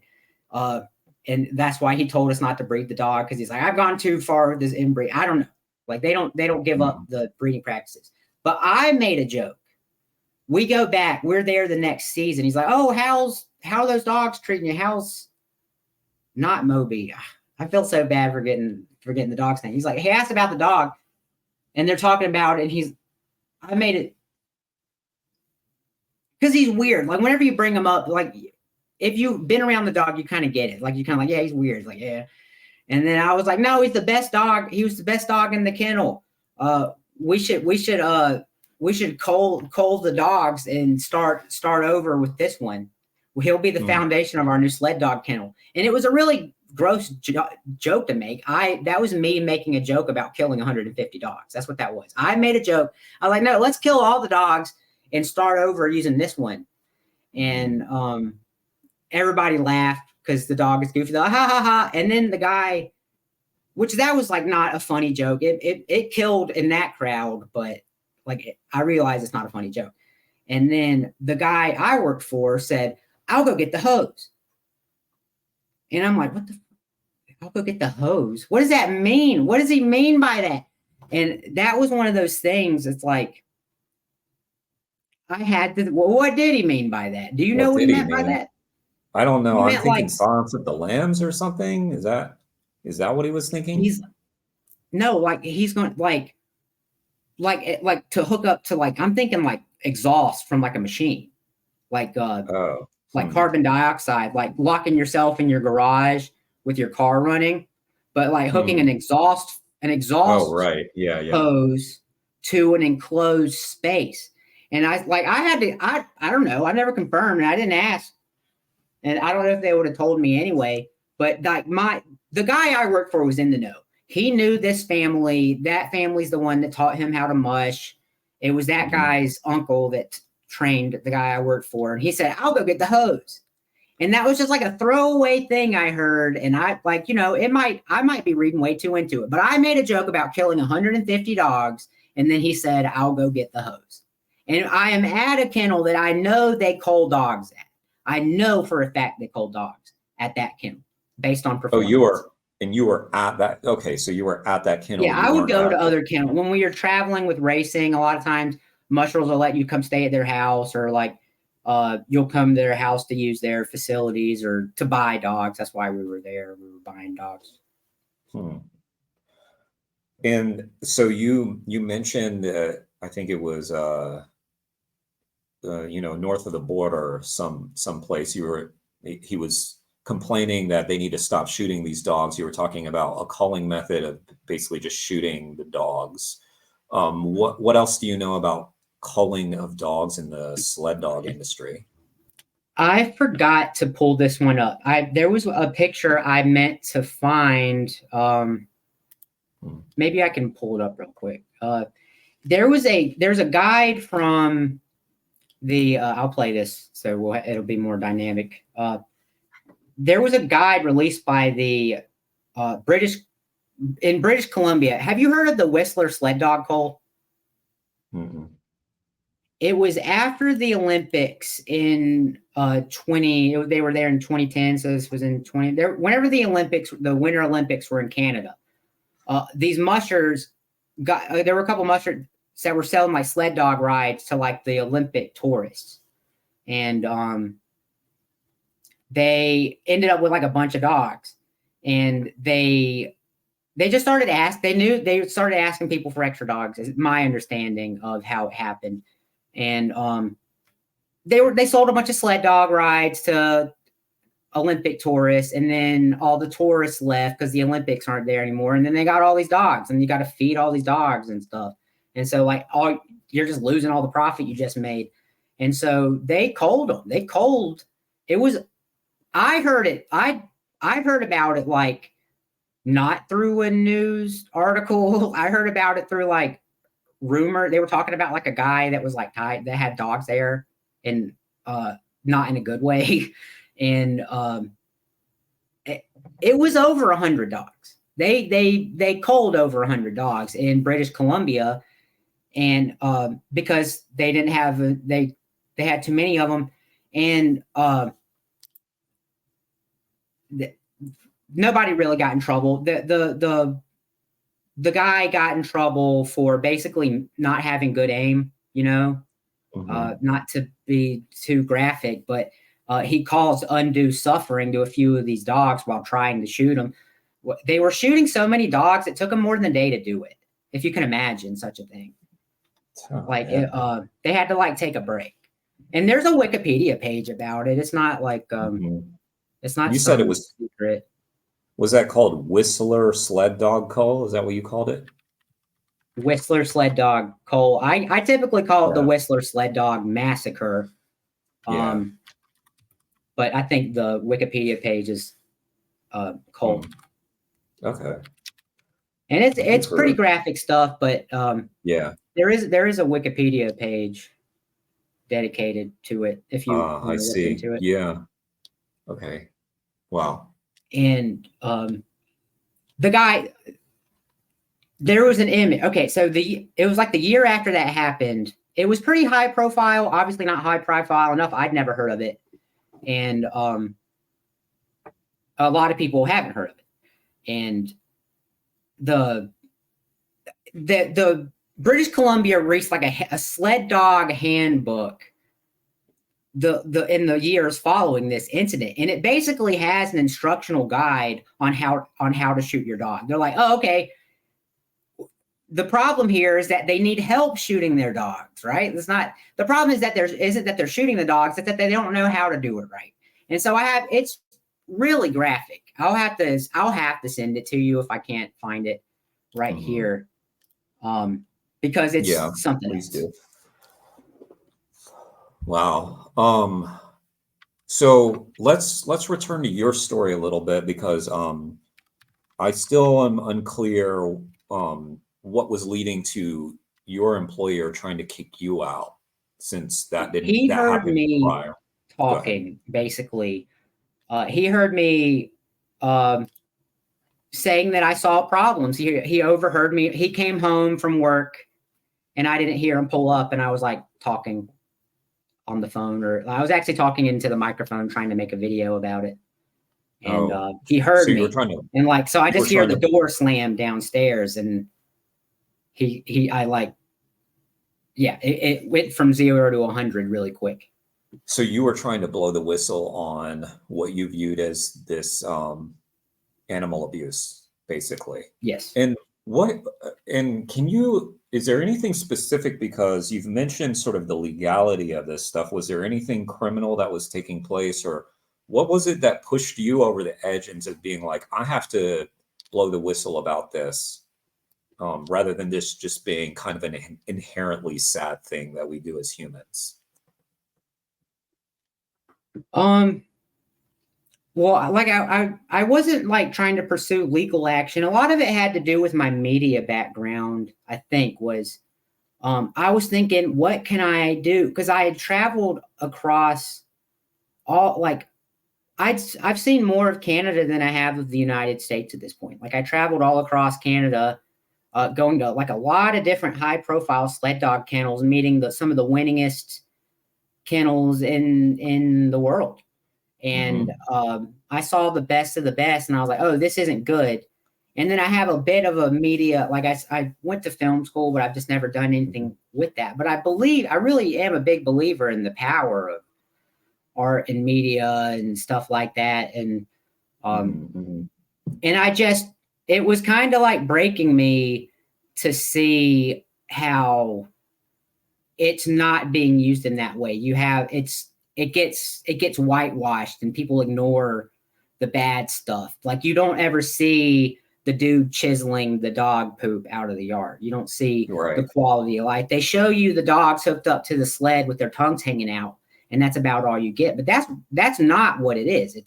It's this. And I felt like something I really liked and was really powerful was being used in a malicious way, and I didn't like it. I was like, I see how it's the media that's kind of allowing this, and I wanted to try to rally against that. I have been unsuccessful so far, but well, that's what you said kind of drew you to me in my video. I think you mentioned that you resonated with my frustration with like NPR for not informing me and others about animal exploitation industries. So how long ago was this that you worked at this place, and what have you tried in terms of sharing this stuff? I was still working in racing when I decided, okay, I'm in a good position. Like, and I couldn't leave. I was going to leave at the end. I was going to leave in the spring anyway. I just couldn't take it anymore, but I was like, all right, I'm going to try to gather some stuff. And then I had a lot of free time. So I was like, I can try to start working on these, like a video or something. And because there is a documentary, I think I mentioned that too. There was a documentary that came out in 2016 called Sled Dogs.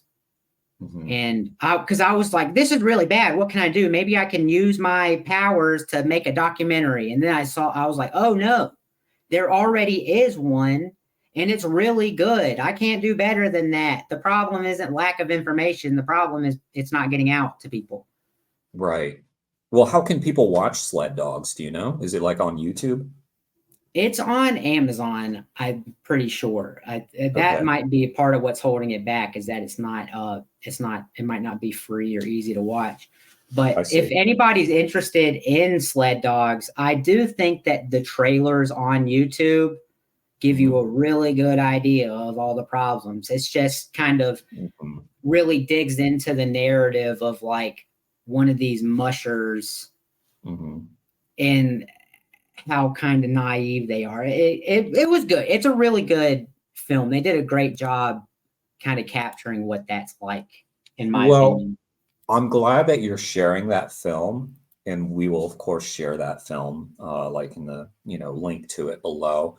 But I just because you may feel like you can't tell as good a story as that, I don't necessarily know if that's true. And also it's just more evidence. So yeah, I mean, you reached out to me, and I would say you also should shop your well, not shop it around, but try to get this footage into the hands of somebody.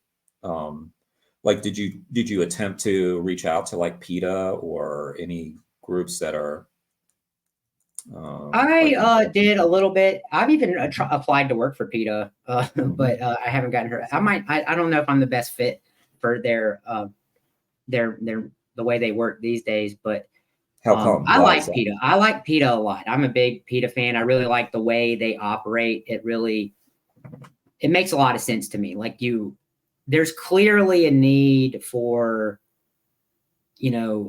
somebody to come out and be, hey, no, like this is bad.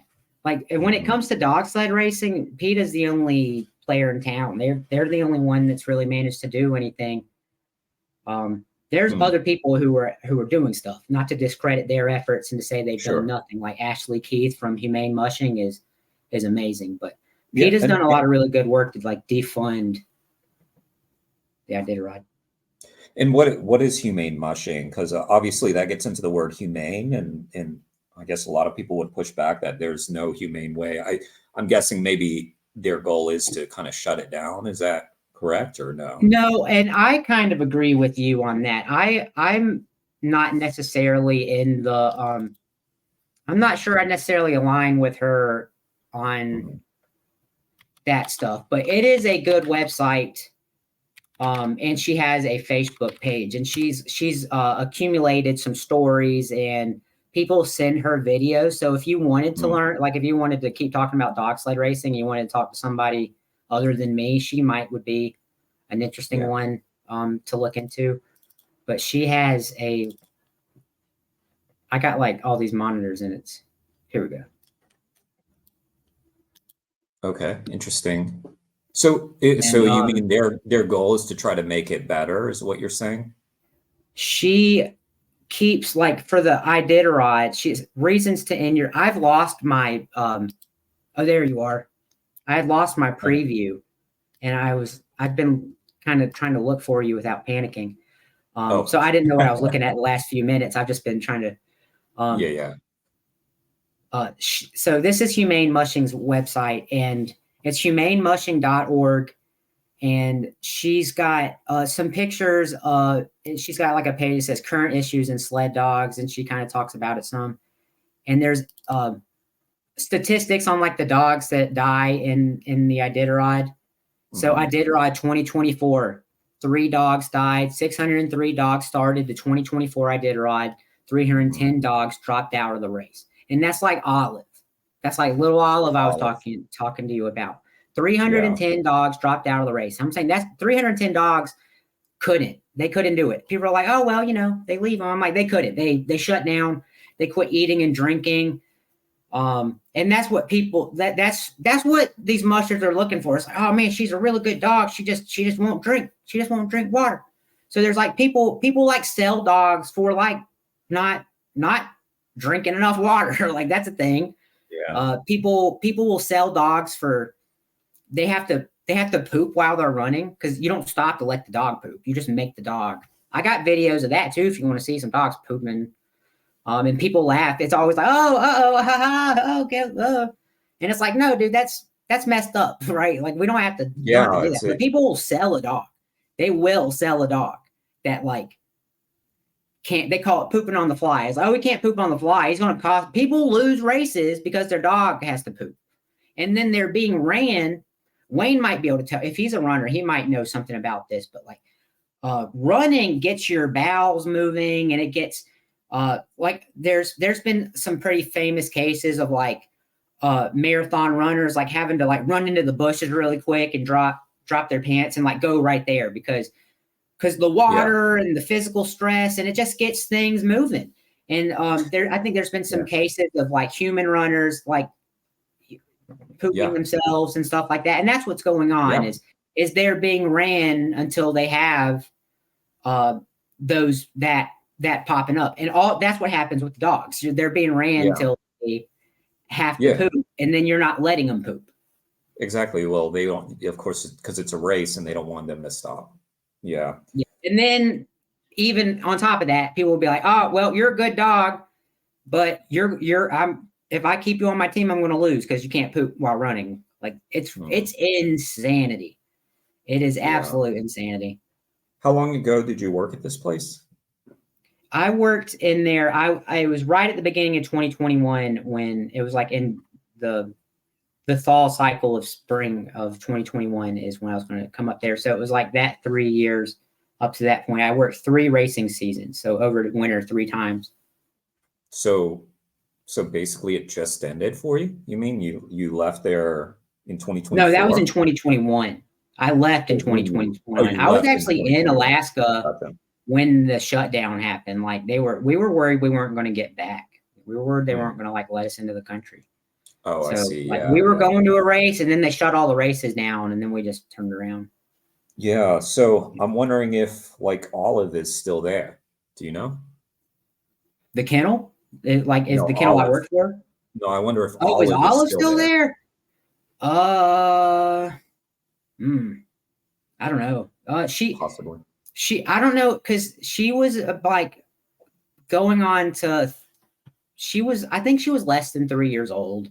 And so that was about 3 years ago. And the guy we bought her from, I think it had bred her, and then we had bred her. So she'd already been bred like kind of a lot, like, you know, and that was why I just felt so bad for that dog. Like she gets used as a breeder. She gets overran. She lives on a chain. It's just like, this sucks. Like, this sucks. So, so we didn't even talk about that. So they're impregnating these dogs in the same way that they do in animal agriculture to make more dogs.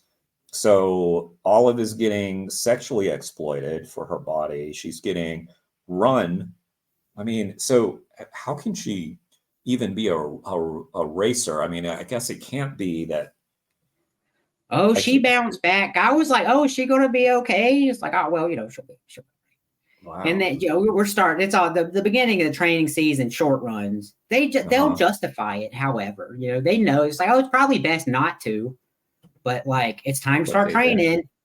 Wow. You know? So she has a litter, and then she has to train to run a race that she didn't sign up for. How long do these dogs usually last? They can live a long time. They are incredibly fit, and they have a wide gene pool most of the time because, like I mentioned, that there's like German Shorthair Pointer and Alaskan Husky, and those are it's not. They aren't super inbred. Maybe individual lines of dogs might be like nobody. You just don't advertise. Well, the pit bull guys do. Like I've noticed that they're more than happy to say he's inbred. He's 5 generations turtle buster or whatever it is. But they don't. The mushers are really aware of like the public perception of them, so I'm pretty sure they wouldn't advertise that they're like inbreeding dogs and stuff. But I'm sure it goes on. I lost my train of thought. I'm sorry. Yeah, no, I was just wondering, like, so they live like the length of time as like a normal dog, so like 15 years, 15 years. Yeah, 15 years, easy. They're incredibly fit, and they're fed like really nice diets a lot of the time. Like they're fed, they obsess over the feed and stuff, and so they can live to be 20. I think we had a dog that was like 18 years old. It was all covered in tumors and old, and she was out there in the dog yard, and they said that she didn't like being inside, and I actually kind of believe that. It's kind of like remember that was it the Green Mile or the one where the old guy gets let out of prison and then he couldn't adjust and he like hung himself as soon as he got let out. It was in one of those old Shawshank. That was in Shawshank Redemption. Okay. And it's like that. Like the dog's lived its whole career, and it can go inside. They invite it in, but it just knows what it's like in the dog yard. Like there's going to be a major adjustment period, and it might not be better inside. There's like there in a way there kind of is less enrichment inside, but they do kind of eventually kind of get used to it. How long do their racing careers last? Usually like 6 to 8 would be a long time. Like 6 is a pretty good run. 8 is less heard of.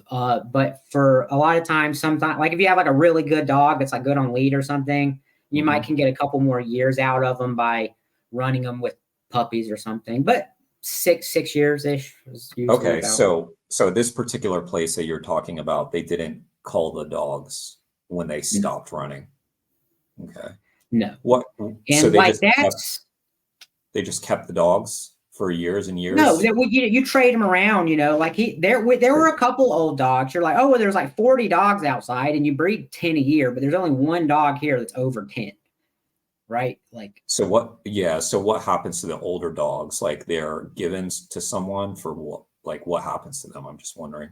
Yeah, a lot of it is genuinely just trying to find a musher that the dog might be a good fit for. There's different types of racing. So this is the benefit, giving them all the benefit of the doubt and like just telling you like the earnest, like what they would say is, and it is true to a degree is because we did sprint racing. So we usually ran 15 to 20 miles, which is a long way. Like that's a long, like next time you're in your car, start paying attention, 20 miles, like just look at the odometer, 20 miles and be like dogs running this. And it's like, dang, that is a long way. That is a long way. You forget what you're doing. You forget and quit paying attention. You're like, oh, I was supposed to be paying. Like, it's a long way. It's about a mile a minute at 60 miles per hour, right? So that's 20 minutes just going down the interstate at 60 miles per hour. Dog on foot every other day. Wow. Yeah. But they'll trade them. You're trying to, for a race, you're trying to dial in speed versus distance, and then like some dogs are bigger and some dogs are smaller, and like bigger dogs tend to have more power and energy, but they tend to get tired faster. So maybe this really big dog might do better at a kennel with fewer dogs, like somebody who's only interested in running 3 and 4 dog races, right? And that's one of the things that's like hard to look at, because when you have like 3 or 4 dogs and it's in your pretty manicured backyard and you just do like little races and you got all the nice equipment, and it's not as dingy as the footage I was showing you. It's a little bit harder for me to convince people the problems. So I'm just trying to get at what happens to the dogs when they stop running completely, because obviously, old dogs aren't going to be able to like pull a sled. Do they go somewhere and get euthanized? Do they go somewhere and get taken care of? Or do you know what, like, is there like kind of a general thing that happens? Yeah, go ahead. That's where a lot of that's what I would always ask is where are all these dogs going? Where are all these dogs going? Anytime you go to a place and you see 150 dogs on chains, you don't just think, oh, that's a lot of dogs. You got to think, where are they all going? And and then they have short racing careers. Like you're asking, you're getting us there. And then you try to do the math on it. You go to every kennel and you just try to math it out. And you're like, this doesn't add up. Where are all these dogs going? And you're basically pawning them off on whoever will take them. Or, you try to sell them to somebody who wants to get into dog mushing. But there are kennels who cull dogs. There are. It's just, like I said, it's not the sort of thing that you advertise. And if you look into hunting dog people, they do that too. Like there are people out there to this day who they have a time every year. It's time to cull. It's time to cull dogs, and they go through and they pick their weakest links and they cull them. I found a coon hunting dog for them, for example. I'm pretty sure I took a bunch of screenshots of it. I'd have to go dig them up. But it was on a coon dog forum. It was a guy asking, what are your culling practices? And I love the matter of fact, like kind of casual conversation stuff like that, because you get answers like, if it made it to 7, it was a really good dog. It had to have been a real good dog to make it to 7. So like you see how in these spaces the dogs get treated as disposable. And then if you look at like people who run like foxhounds and beagles and coonhounds and stuff, a lot of those guys do seasonal culling. They because they're trying, and they justify, say, oh well, it's not about each dog, it's about the group. And then if you have 3 dogs that are 7, and then you have 2 dogs that are 2.5, and then the group gradually breaks in half, and then you got 2 groups of dogs. It just doesn't work. You got to keep them all the same. That's what they say. And I don't think that's really true, or it's not as true as they say it is. It's not. None of this stuff is rocket science. It's all just dogs. It's all just dogs. You don't have to. You don't really have to do selective breeding to get really incredible results out of a lot of these animals. I really think we kind of overemphasize how much of a role we play in eking ability out of these dogs. I think there's like a baseline in there somewhere, and we just kind of like to mess with it. So what did the place that you worked at do with the old dogs? Just pawned them off on whoever. He had 2 dogs that lived inside. And I mentioned we had the one old dog that was covered in tumors, and eventually she got old, and she got put down. And then there was another old dog there his name was Worf. So there were like 2 geriatric dogs there. And like whenever like towards the end of that, I said, it's like, well, where are all these dogs? I had this conversation with the musher, and he's like, I got old dogs. I keep old dogs. I got a bunch of old dogs out there. I was like, it doesn't add up. I was like, you've bred like 30 dogs in my time here. How many of the dogs that were here were like, where are all these dogs? Where are all these dogs? You got 2 old dogs. I've seen you breed way more than that. And I know that you've bred more than that in the past. Like, where are all the dogs? Where are all they? You should be able to find me like 100 dogs. Like 100 geriatric dogs. Find me 100 geriatric sled dogs. And I would challenge anybody to do that. Find me 100 geriatric sled dogs. I'm sure they're out there, but they're really sparse. It should be a lot easier to find them if they say that they're getting adopted out, like people insist they do. They're like, oh, and then whenever they quit running, they adopt them. I'm like, they don't. Like maybe some people, and then I know that some of these Iditarod kennels don't. They don't. They say they don't. They're like, oh no, we don't adopt dogs out because they don't want to, So you're saying when you challenged your employer, you never really got a clear answer as to where all the dogs had gone? No, his insistence was like, oh, he thought he was one of the good mushers. He doesn't shoot dogs.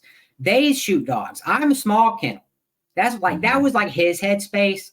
He's like, oh, they need to quit. He was really worried about the image of the sport. He was and that was kind of like the scary part about him is that, he was like my age. A lot of these guys are older, but he was like my age. And he was like a seemingly like progressive dude. He was politically active. He was like a Midwestern Democrat. And but then when it came to this animal stuff, there was like a world between us. And that's kind of like, I've never really been into politics, but like interacting with him certainly made me look at it a little more than I ever had and pay attention to it more than I ever had. Wow. I forgot why I even said that. Well, so he's saying I do this the right way. But then he's giving the dogs away to Oh, he thought he was a small kennel because we bought dogs from a kennel that had 150 dogs.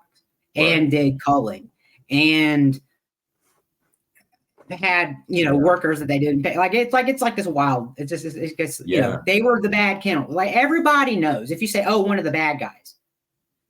Well, who are you talking about? Because it's not that many people. And that's another thing is I would like to emphasize is that it's not a big thing. It's not like I feel like there's a lot more people into horse racing in America. That's just a bigger thing. It's like it's done in a lot more places and worldwide. But my best estimate is that in all of the United States and Canada, there might be about 500 mushers, 500 to 1,000 mushers. And if we're talking about like serious race mushers, it's probably less than that. It's like 3 or 4 or 500. Like it's not a lot of people, and they really don't seem capable of policing themselves. In my experience in racing, I went to the World Championship sled dog kennel, and our dogs came in 6th place, and that was because we could have played tire. We probably should have came in like 4th, but whatever. That's racing. Racing happened, but I was there. I was rubbing elbows with the people on the podium, some of the fastest dogs in the world. World Championship sled dog derby in Laconia, New Hampshire, and they're making jokes about whipping dog. Like the guy I work for, he said to one of the other guys, he's like, "Oh, did you go? How about you get back in the trees and give them the old like, because like these guys are aware of what people see, and it's like when you'll read a story from like the Iditarod, and it'll be like this guy got caught whipping his dogs with a trail marker. He got in trouble, and I heard that, and I was like, what was the trail marker made out of? And then like a normal musher hears that, and it's like, why didn't he do that? Why didn't he go back in the trees first? Like that's, why it's so easy to do it where people can't see you. Why did you do it where people could see you? And because like, I mean, the musher I've seen people whip dogs. I've seen him whip the hell out of a dog, like for being tired. And the idea, I asked him, I was like, why? Like that dog is tired. Why don't you stop? Because they start looking back at you. They like when they're running, every dog's trotting and it's got its head down and they're into it. And then you have one dog that's like looking back. And that's when, they're tired. They're looking back like, why isn't he stopping? And so there's this one dog, and his name was like Ed or something. And Ed was tired. And I said, why don't you stop? And he said, that's how you ruin a good dog. That's how you ruin a good dog. And he's not like, if you have to get out, you have to like break yourself out of the positive reinforcement kind of modern, softer version. You like if we're looking for results here, right? And does that ruin a good dog? Like what does he mean by that? And is it real? And he's talking about why teach the dog that to expect to stop when it's tired. Just don't let them have that option. Like none of the other dogs were tired. By him stopping, he's messing up the training schedule for all the other dogs. None of the other dogs are tired. They need to keep going. So if we stop and it's just going to mess up the training regiment. And then if we pull that dog off the team and load them into the sled, then they're going to have to carry the dog and they're not tired. And then it's going to be more work. So the answer in that case was him to like, the dog like collapsed. The dog collapsed, like just crumpled. Like, but like I saw it coming. I close my eyes and I just see it. Cause I was like waiting on him. He's looking back and it's like, what the hell? Stop. Like, let the dog stop. And then you can just tell his body's getting heavier and heavier until he just pop. And then they're getting dragged by the neck because they're like tied to the sled.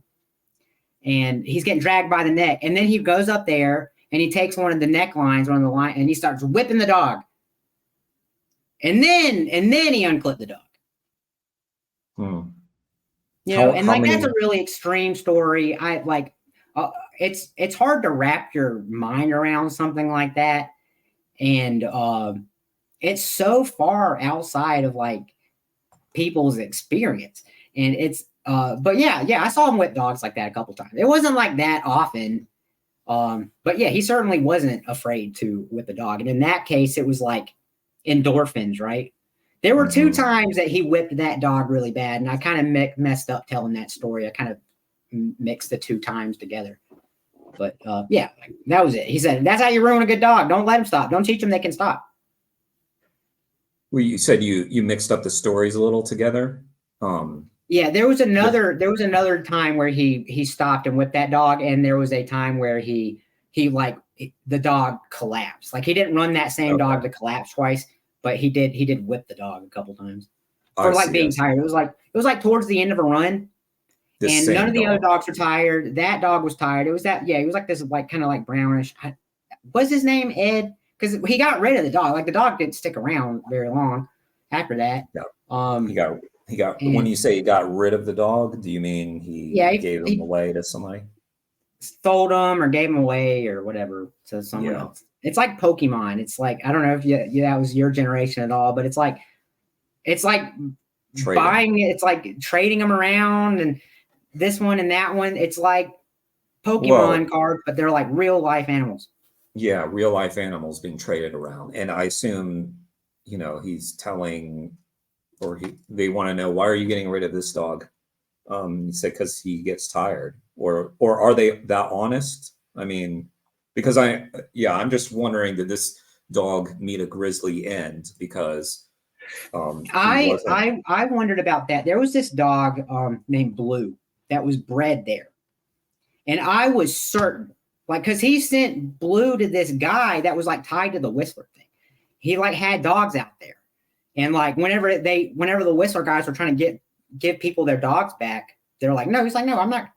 It's like, you've had that dog 2 years. That's your dog now. That's not my dog anymore. That's your dog. You bought it. He didn't want his dog back. And also it was a pretty ridiculous ask. Because they're halfway across the country, but and I don't know if that's true or not. I can't verify it. That is just pure hearsay. But this dude was grungy and rough, and I had been to his house and I'd heard him talk. He was pretty funny. I raced against him once. I was in a race, and this dude was so. He was our age too. He was my age. He was a little bit older than me, I think. And he did tourism, but he wanted to race. That's what a lot of people. A lot of mushers who do sled dog rides want to be racing, but it costs a lot of money to race because you got to buy dogs and you got to be extra picky about dogs. Any dog can pull a touring sled, but not any dog can win a race.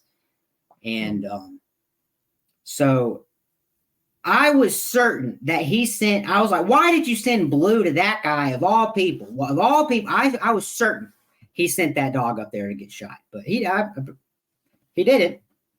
But I was like, it just didn't make any sense to me. I was like, why would that dude is a jerk.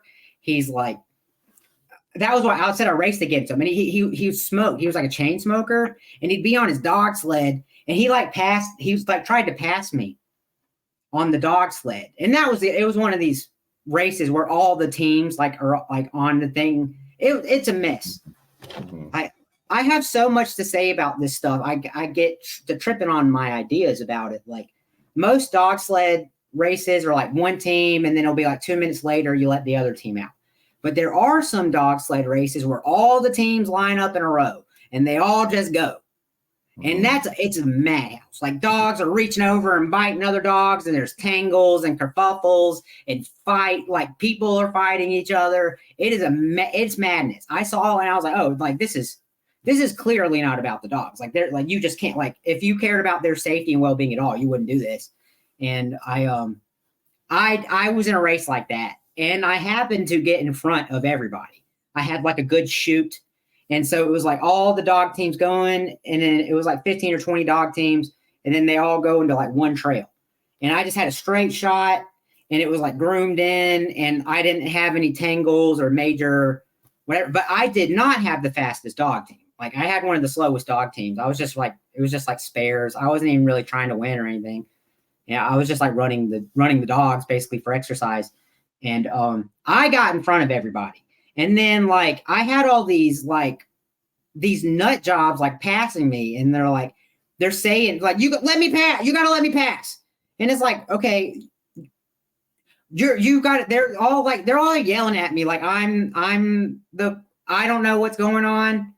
I know that I'm not that insane.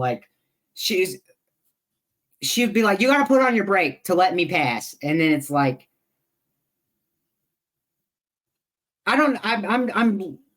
I don't know how to articulate this, but like none of it's just about the dog and it's madness and egos. That's what I'm trying to say is that it's madness and it just doesn't make sense. And it's not about the welfare of the dogs. And so like I had people yelling at me because I was like the dog handler and I was in front of everybody and then everybody had to pass me and they're all like mad. You think it's like, oh, it's a dog race. It's like, why is everybody in such a pissed off mood? Like, what's this? But like, and then like one lady's yelling at me to let her pass. And then like, that other dude comes by and he's wearing his like yellow parka and he's got a cigarette hanging out of the side of his mouth. He's like crouched down and he's yelling at me to let him pass. And then like I have I like talking to dogs a little bit. I'm like whenever the dog's passing and they're staying for it, I'm like, good boy, like stay. I don't remember exactly what I said. It was like good dog, good job, Angus. And then like that dude looked over at me with his cigarette in his mouth mid-race where our dogs are passing each other. He said, shut the fuck up. Like, what the hell? I was like, what is going on? This is madness. It is madness.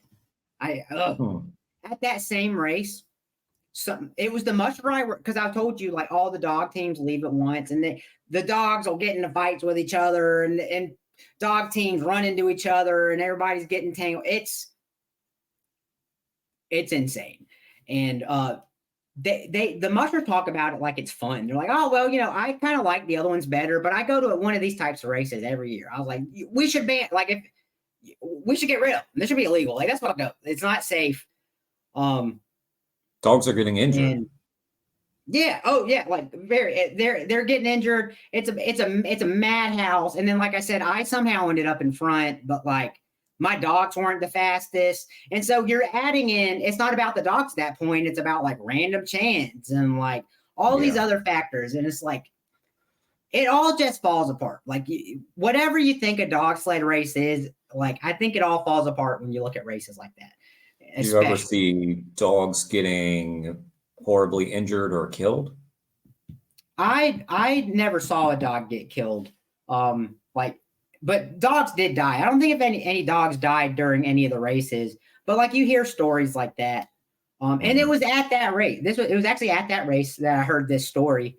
There was something I wanted to get to with that last whatever. Yeah, accidents do happen. Like we were at that race and like a guy said, oh, I remember what it was. The race start and everybody's yelling at each other and everybody's there to win and there's egos and drama and like dogs reaching over. The guy I worked for at the mushers meeting after the race, mushers meeting, like all the mushers are together. We're talking about, I don't know if there's another day of racing or if we're giving out ribbons and awards already or what. And the guy I worked for went up to somebody else and says, if you don't take that dog off your team, I'm going to kill it myself, because the dog reached over and like nipped at one of his dogs.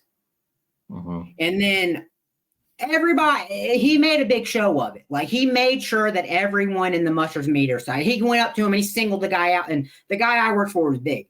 He was like this big, tall dude. And he's like, I don't remember if he said, if you don't shoot that dog, I'll shoot it myself. Or if you don't get that dog off your team, I'll shoot it myself. And just little old dog handler dude, little old hippie dog handler, Matt. I get up in front of everybody and I said, no. I was like, this is a dog race. Nobody here needs to be talking about killing dogs at all, period. And then the mushers would like, people be like, oh, well, you can't have dogs that are biting other dogs. I kind of see where he's coming from. I was like, no, you can't. This is a dog race. Y'all act like y'all are such good dog owners and you literally just came in here and threatened to kill somebody else's dog and people are defending you. Like, that's insane. But no, I did. Like, I would speak my opinion on stuff. Like, I would, like, I held my tongue a lot, but like, that was certainly a time where I spoke up and I said, no, don't, like, that's completely unacceptable. That is completely unacceptable. And still, it was a divide where people were like, yeah, he probably shouldn't have done that. Or people have been like, yeah, but he shouldn't have had that dog. I'm like, we shouldn't be having a race like that. We shouldn't be leaving 20 dog teams at one time, knowing that we're going to be getting into fights and tangled. Like, it happens every year. It happens all the time. Yet you do this because you think it's fun. It's clearly not better for the dogs. It clearly endangers them, and it's madness. But there was a guy at that race, and he told me, he was a nice guy. He was from like a little town. His dad mushed. Like it just I think he was, he had an indigenous ancestry, so like there's like that sort of stuff. No comment, but like he was a nice guy, nice small town guy. Really like had a infectious smile, and a lot of these people are cool and smart. Like that, a lot of these people are very charismatic and nice, and that's why they get interviewed for stuff like that. There was this one guy, and he was I'd met him a couple times, and I think he'd even we'd met at races, and I liked him, and I was like, "Oh, how you been?" He's like, "Oh, not so good.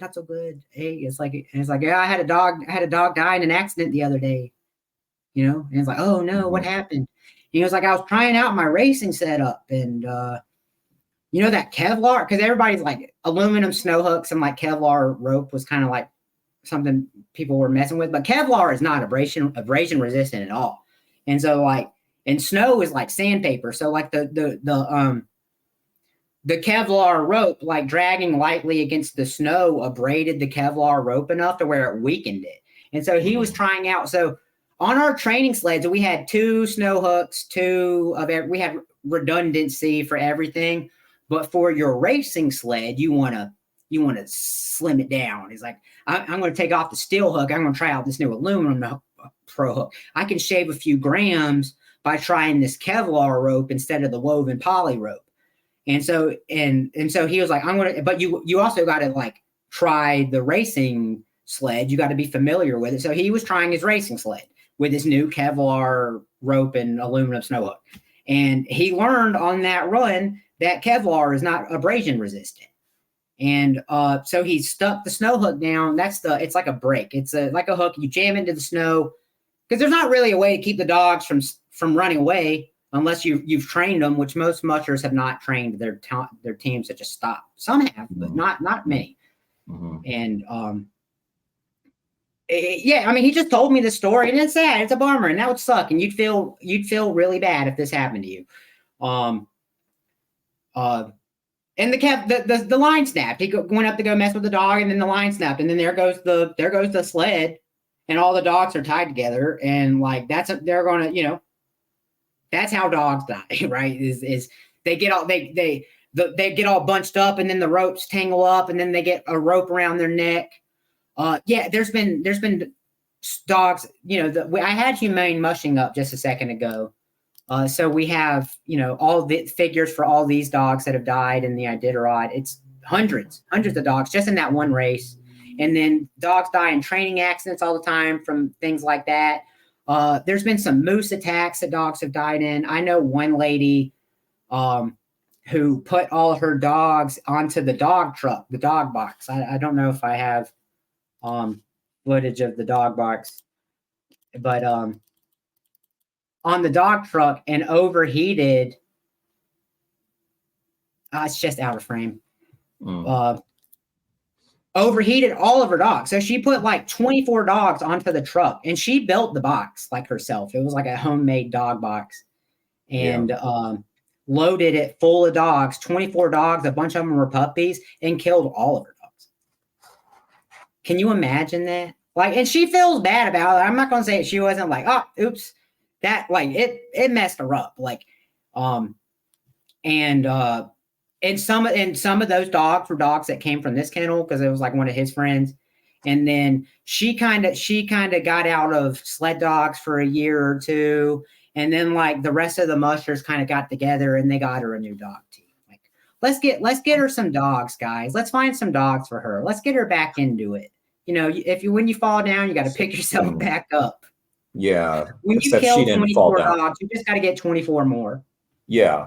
Yeah, she didn't fall down. The dogs did, and the dogs suffered. Yeah. So what a horrific there's thing. Like a lot of stories like that. Like they die in accidents. Yeah. And there's certainly loads of stories. I could go on and on with those. I could just. Well, obviously, just the industry needs to end. Because it's like, you know, you look at something like NASCAR or Formula One, you get those accidents and how bad they look. And those are, you know, sometimes drivers die, but those are machines primarily taking the damage. But these are dogs, living beings, crashing into each other, getting tangled up, getting killed, abused. You know, I compare and go ahead. racing animals to cars all the time. I Yeah, do. I say race cars, not critters.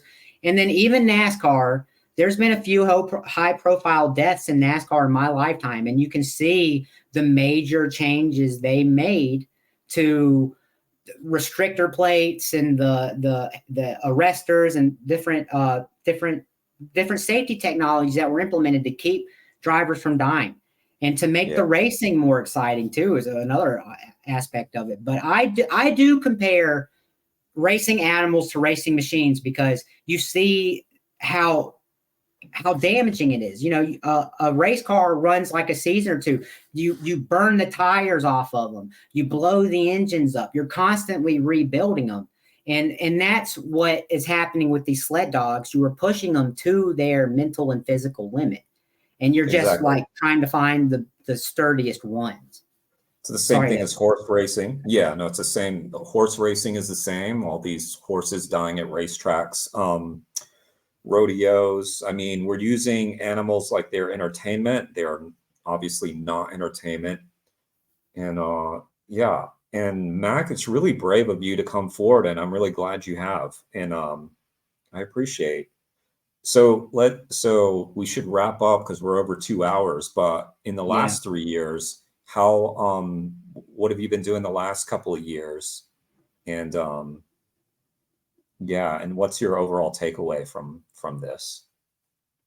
The last few years, I've mostly just sat around feeling bad and ill. I did work at I worked at a humane society in North Carolina for a while, and it was really nice. It's a really nice place. Not a lot to say about it, but I have a hard time doing the shelter politics stuff. Okay. And I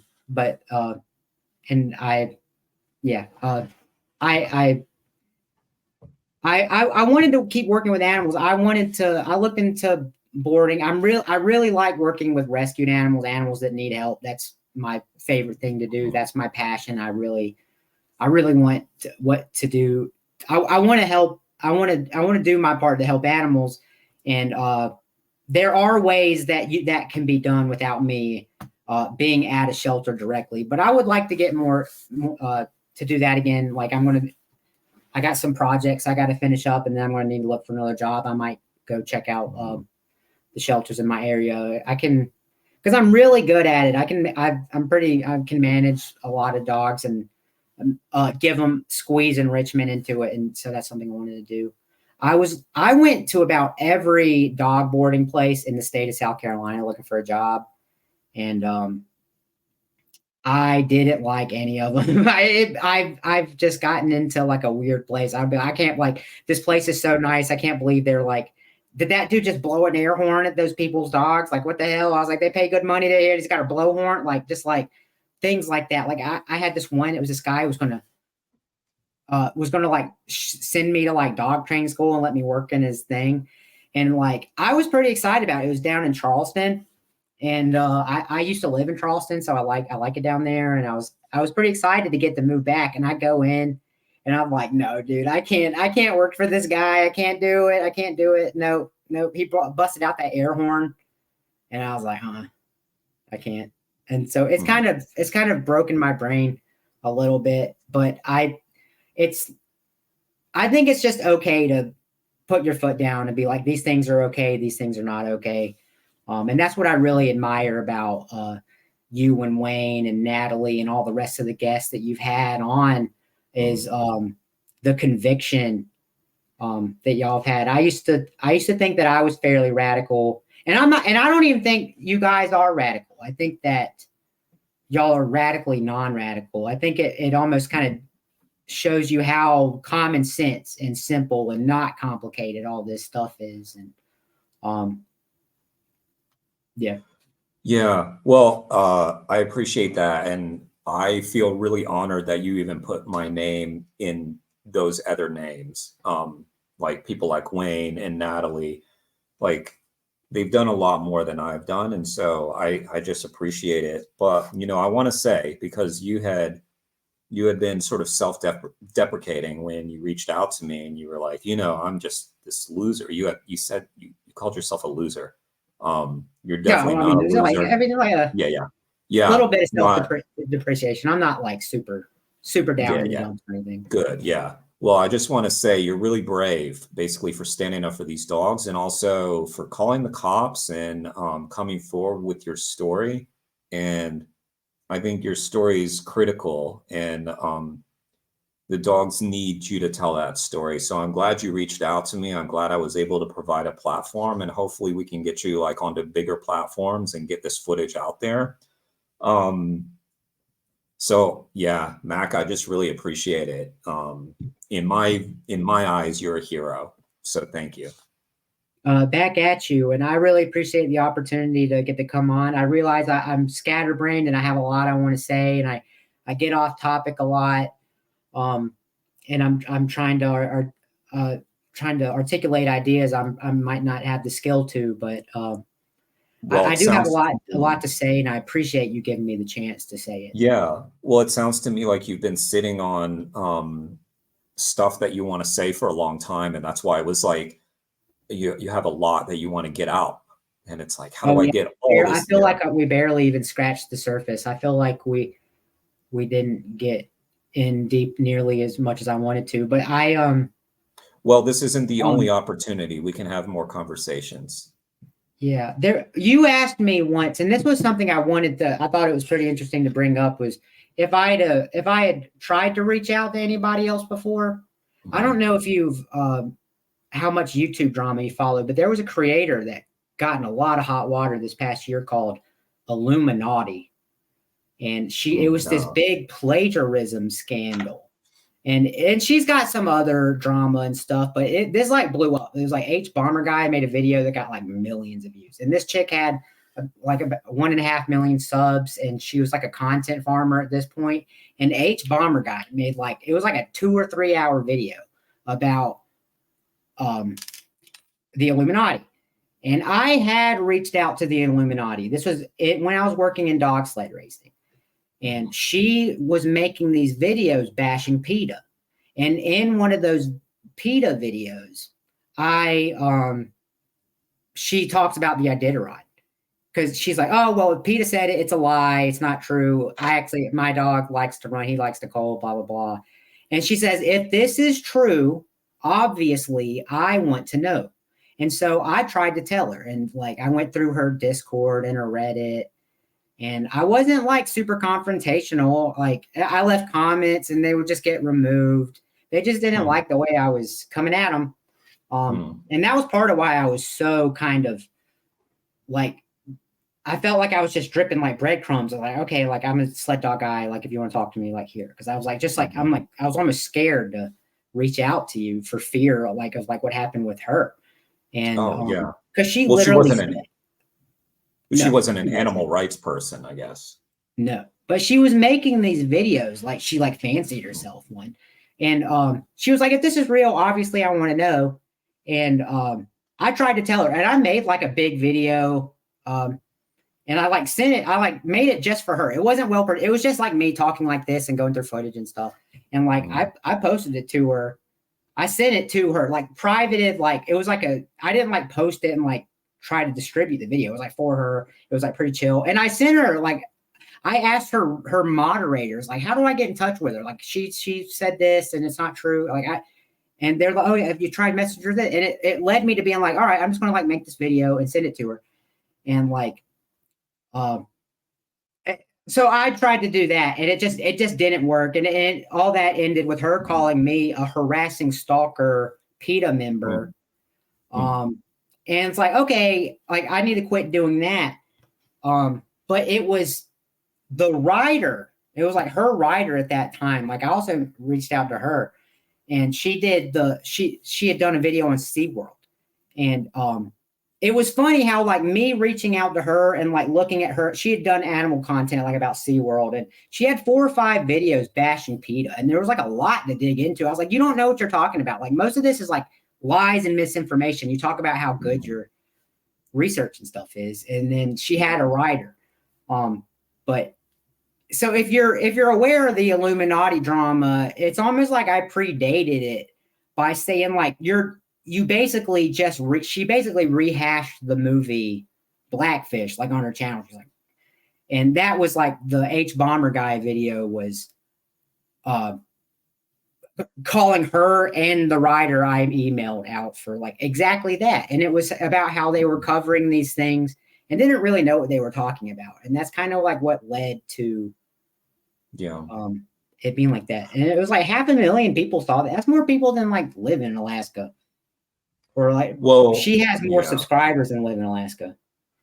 Well, when you're just advice, obviously, but I mean, I think you did the right thing trying to reach out, but she wasn't friendly towards animal rights issues. So if you are trying to get that footage out, reaching out to me was a better choice. Yeah. And someone like, Wayne or PETA or whoever else, whatever else group, would be a more fruitful way to go. But I'm glad it didn't deter you, and I am glad that you reached out. And I mean, sometimes, like, I mean, for instance, I'll just say this too, like about my YouTube channel.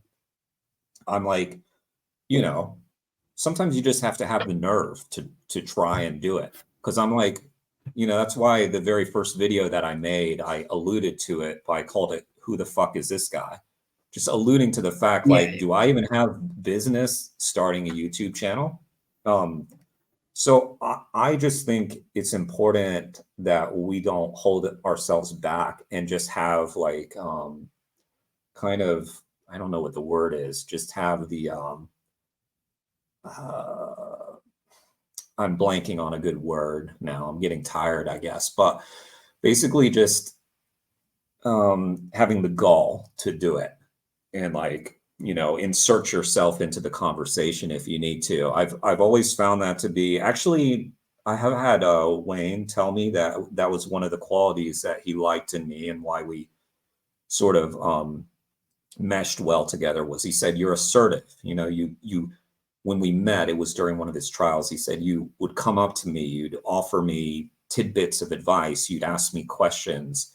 And who was I? I was just this like nobody in this sea of DXE supporters and DXE people. And yeah, I probably at times I might have had the thought like, I shouldn't say anything, but everybody that's done this kind of stuff, started a channel or, even just like wondered whether or not they should speak up. No, I'm just saying a lot of people probably had that same thought that you had of like, I don't know if this is the right thing to do or to reach out about, but I think it's always the right thing to do, especially when you're sitting on information like this that could help someone. So yeah, and you did the right I don't thing. have anything that unique or like incriminating. Like there's so much juicier stuff out there. I feel like all those little stories and jokes and like just little to try to paint a picture of like what it's really like is what I want to try to do. But I don't have anything like the PETA stuff is really good. The PETA videos, the PETA sled dog stuff is amazing. Like, and whenever anybody talks bad about PETA, I say you should just like look at the sled dog stuff and say that again. Like, I mean, clearly there's an issue. This is a good opportunity for me to say, I've said it before, PETA is amazing. I've never met someone that worked at PETA that I wasn't more or less blown away by in terms of their professionalism, their dedication, their accessibility. They're always there for you if you need something. You can ask them for anything, and chances are they come through. At least that's been my case. In my case, we reached out to them for legal stuff, for signs, just materials. They always come through with everything. And oftentimes they do it before you even would think to even check your email, you can send out an email to PETA, and within minutes, you've got a response from someone close to the top over there. So yeah, PETA gets such a bad rap. And the reason they get a bad rap, well, one, they do a lot of sensational stuff to get attention, but two, they get a bad rap because they are effective and they're a threat to the animal exploitation industries. And yeah, so they've just become, but what you're showing me is very similar to what I would see in a PETA video, so it is, you're not trying to sensationalize, you're showing me exactly what happens. Yeah, and I think that a lot of people think that PETA is sensationalizing when they show footage that's bad. They're just showing what happened. It's just literal footage. That's their job, like I think what a lot of people need to understand about PETA is like, there's a lot of stuff that like, it whether or not, even if you don't agree with it, it makes sense for them to say it still. Like, like the empty the tanks at SeaWorld is the one that thinks to me. I'm like, I agree with the sentiment, but like if I was in charge of that whale, I would be worried. Like, what's like the best thing for that whale in particular? Like, we could build a sanctuary but like all that's like experimental. Like none of that's proven. It could cause more stress in the long run. It could be ultimately fatal to that animal. So like the empty the tank thing, I'm like, maybe not, but like, yeah, like empty the tanks, like get the tanks empty, like let this practice end and come to an end. But I'm not like trying to like get them out of there tomorrow or anything. But it also, it makes sense that it's good that people feel that way and want that, I think. Like, so I like it at the same time. Yeah, and in PETA's defense, of course, they're thinking of the welfare of the animals. So they want a result that's going to end with happiness for the whale or whatever. So empty the cages.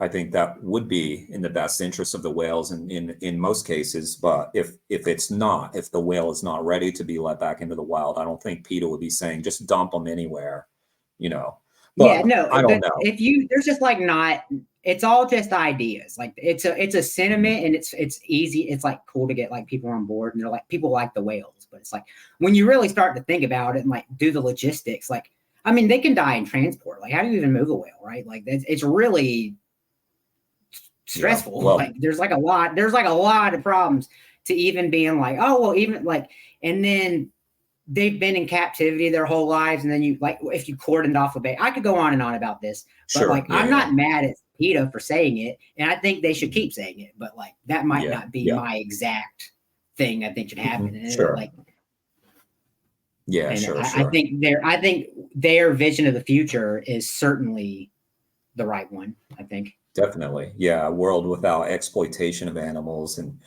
yeah. All right. Well, Mac, it has been really a pleasure talking to you. And like I said, I feel bad that I didn't tell you before. I mean, actually, we hadn't spoken before this, but I didn't want you to feel rushed because, like, if the conversation is too rushed and it's hard for people to listen to, but I don't think it was. But I feel bad that you felt you had to get everything out there, because if there's more to tell, we'll just talk again. I did it. I wanted to, I'm aware that I can be kind of scatterbrained, and I know that I lose my train of thought, and that I kind of, I'm trying to convey like the interconnectedness between like kind of weird stuff that's kind of outside of people's experience. Yeah. Well, we're more than 2 hours in. So if you didn't have moments of scatterbrainness during those 2 hours, you'd be like a superhero or something. Yeah.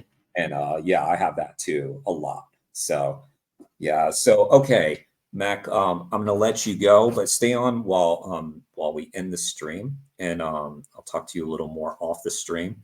But where can people, do you want people checking you out? Like, I guess you said you weren't really active on social media, but what would you recommend people to go look at, follow, pertaining to you and to the issues that you've been discussing, what would you recommend? If you wanted to learn more about sled dogs, I would suggest PETA. Primarily has really good. Their undercover investigation videos are amazing. I think there's probably a really cool story behind those, and there is. And then Humane Mushing, that website we went to has photos of dog sled kennels and all the statistics on the dogs that have died and been injured in the Iditarod in particular. The 2016 film Sled Dogs is available on Amazon Prime Video, I believe. And if you want to follow me, I do have a YouTube channel that's Mac Thompson. It's just that. But I don't have a lot going on there. I have like a little music video I made of like sad, weird, like sled dog stuff. And a couple videos that I might unprivate if I think there's going to be some people going who would be interested to see them. But not much there. But if there's a lot of good information out there. We recently just lost a website that had it was called Sled Dog Action Coalition, and it's gone. I think it had a lot of cool stuff, and I'm really sad that I didn't document it better while it was here. Okay. Well, PETA's great. PETA's great. That's a good place. Okay. Well, great. Well, we'll link to all those things, Mac. Thank you so much for reaching out to me, and thanks for the support of the channel. And I think we'll probably talk again. Okay, cool. Thanks for having me. It means a lot to get to share this, even if I don't feel like I got as much out as I wanted. Thanks so much. We'll get it out. All right. Thank you, Mac.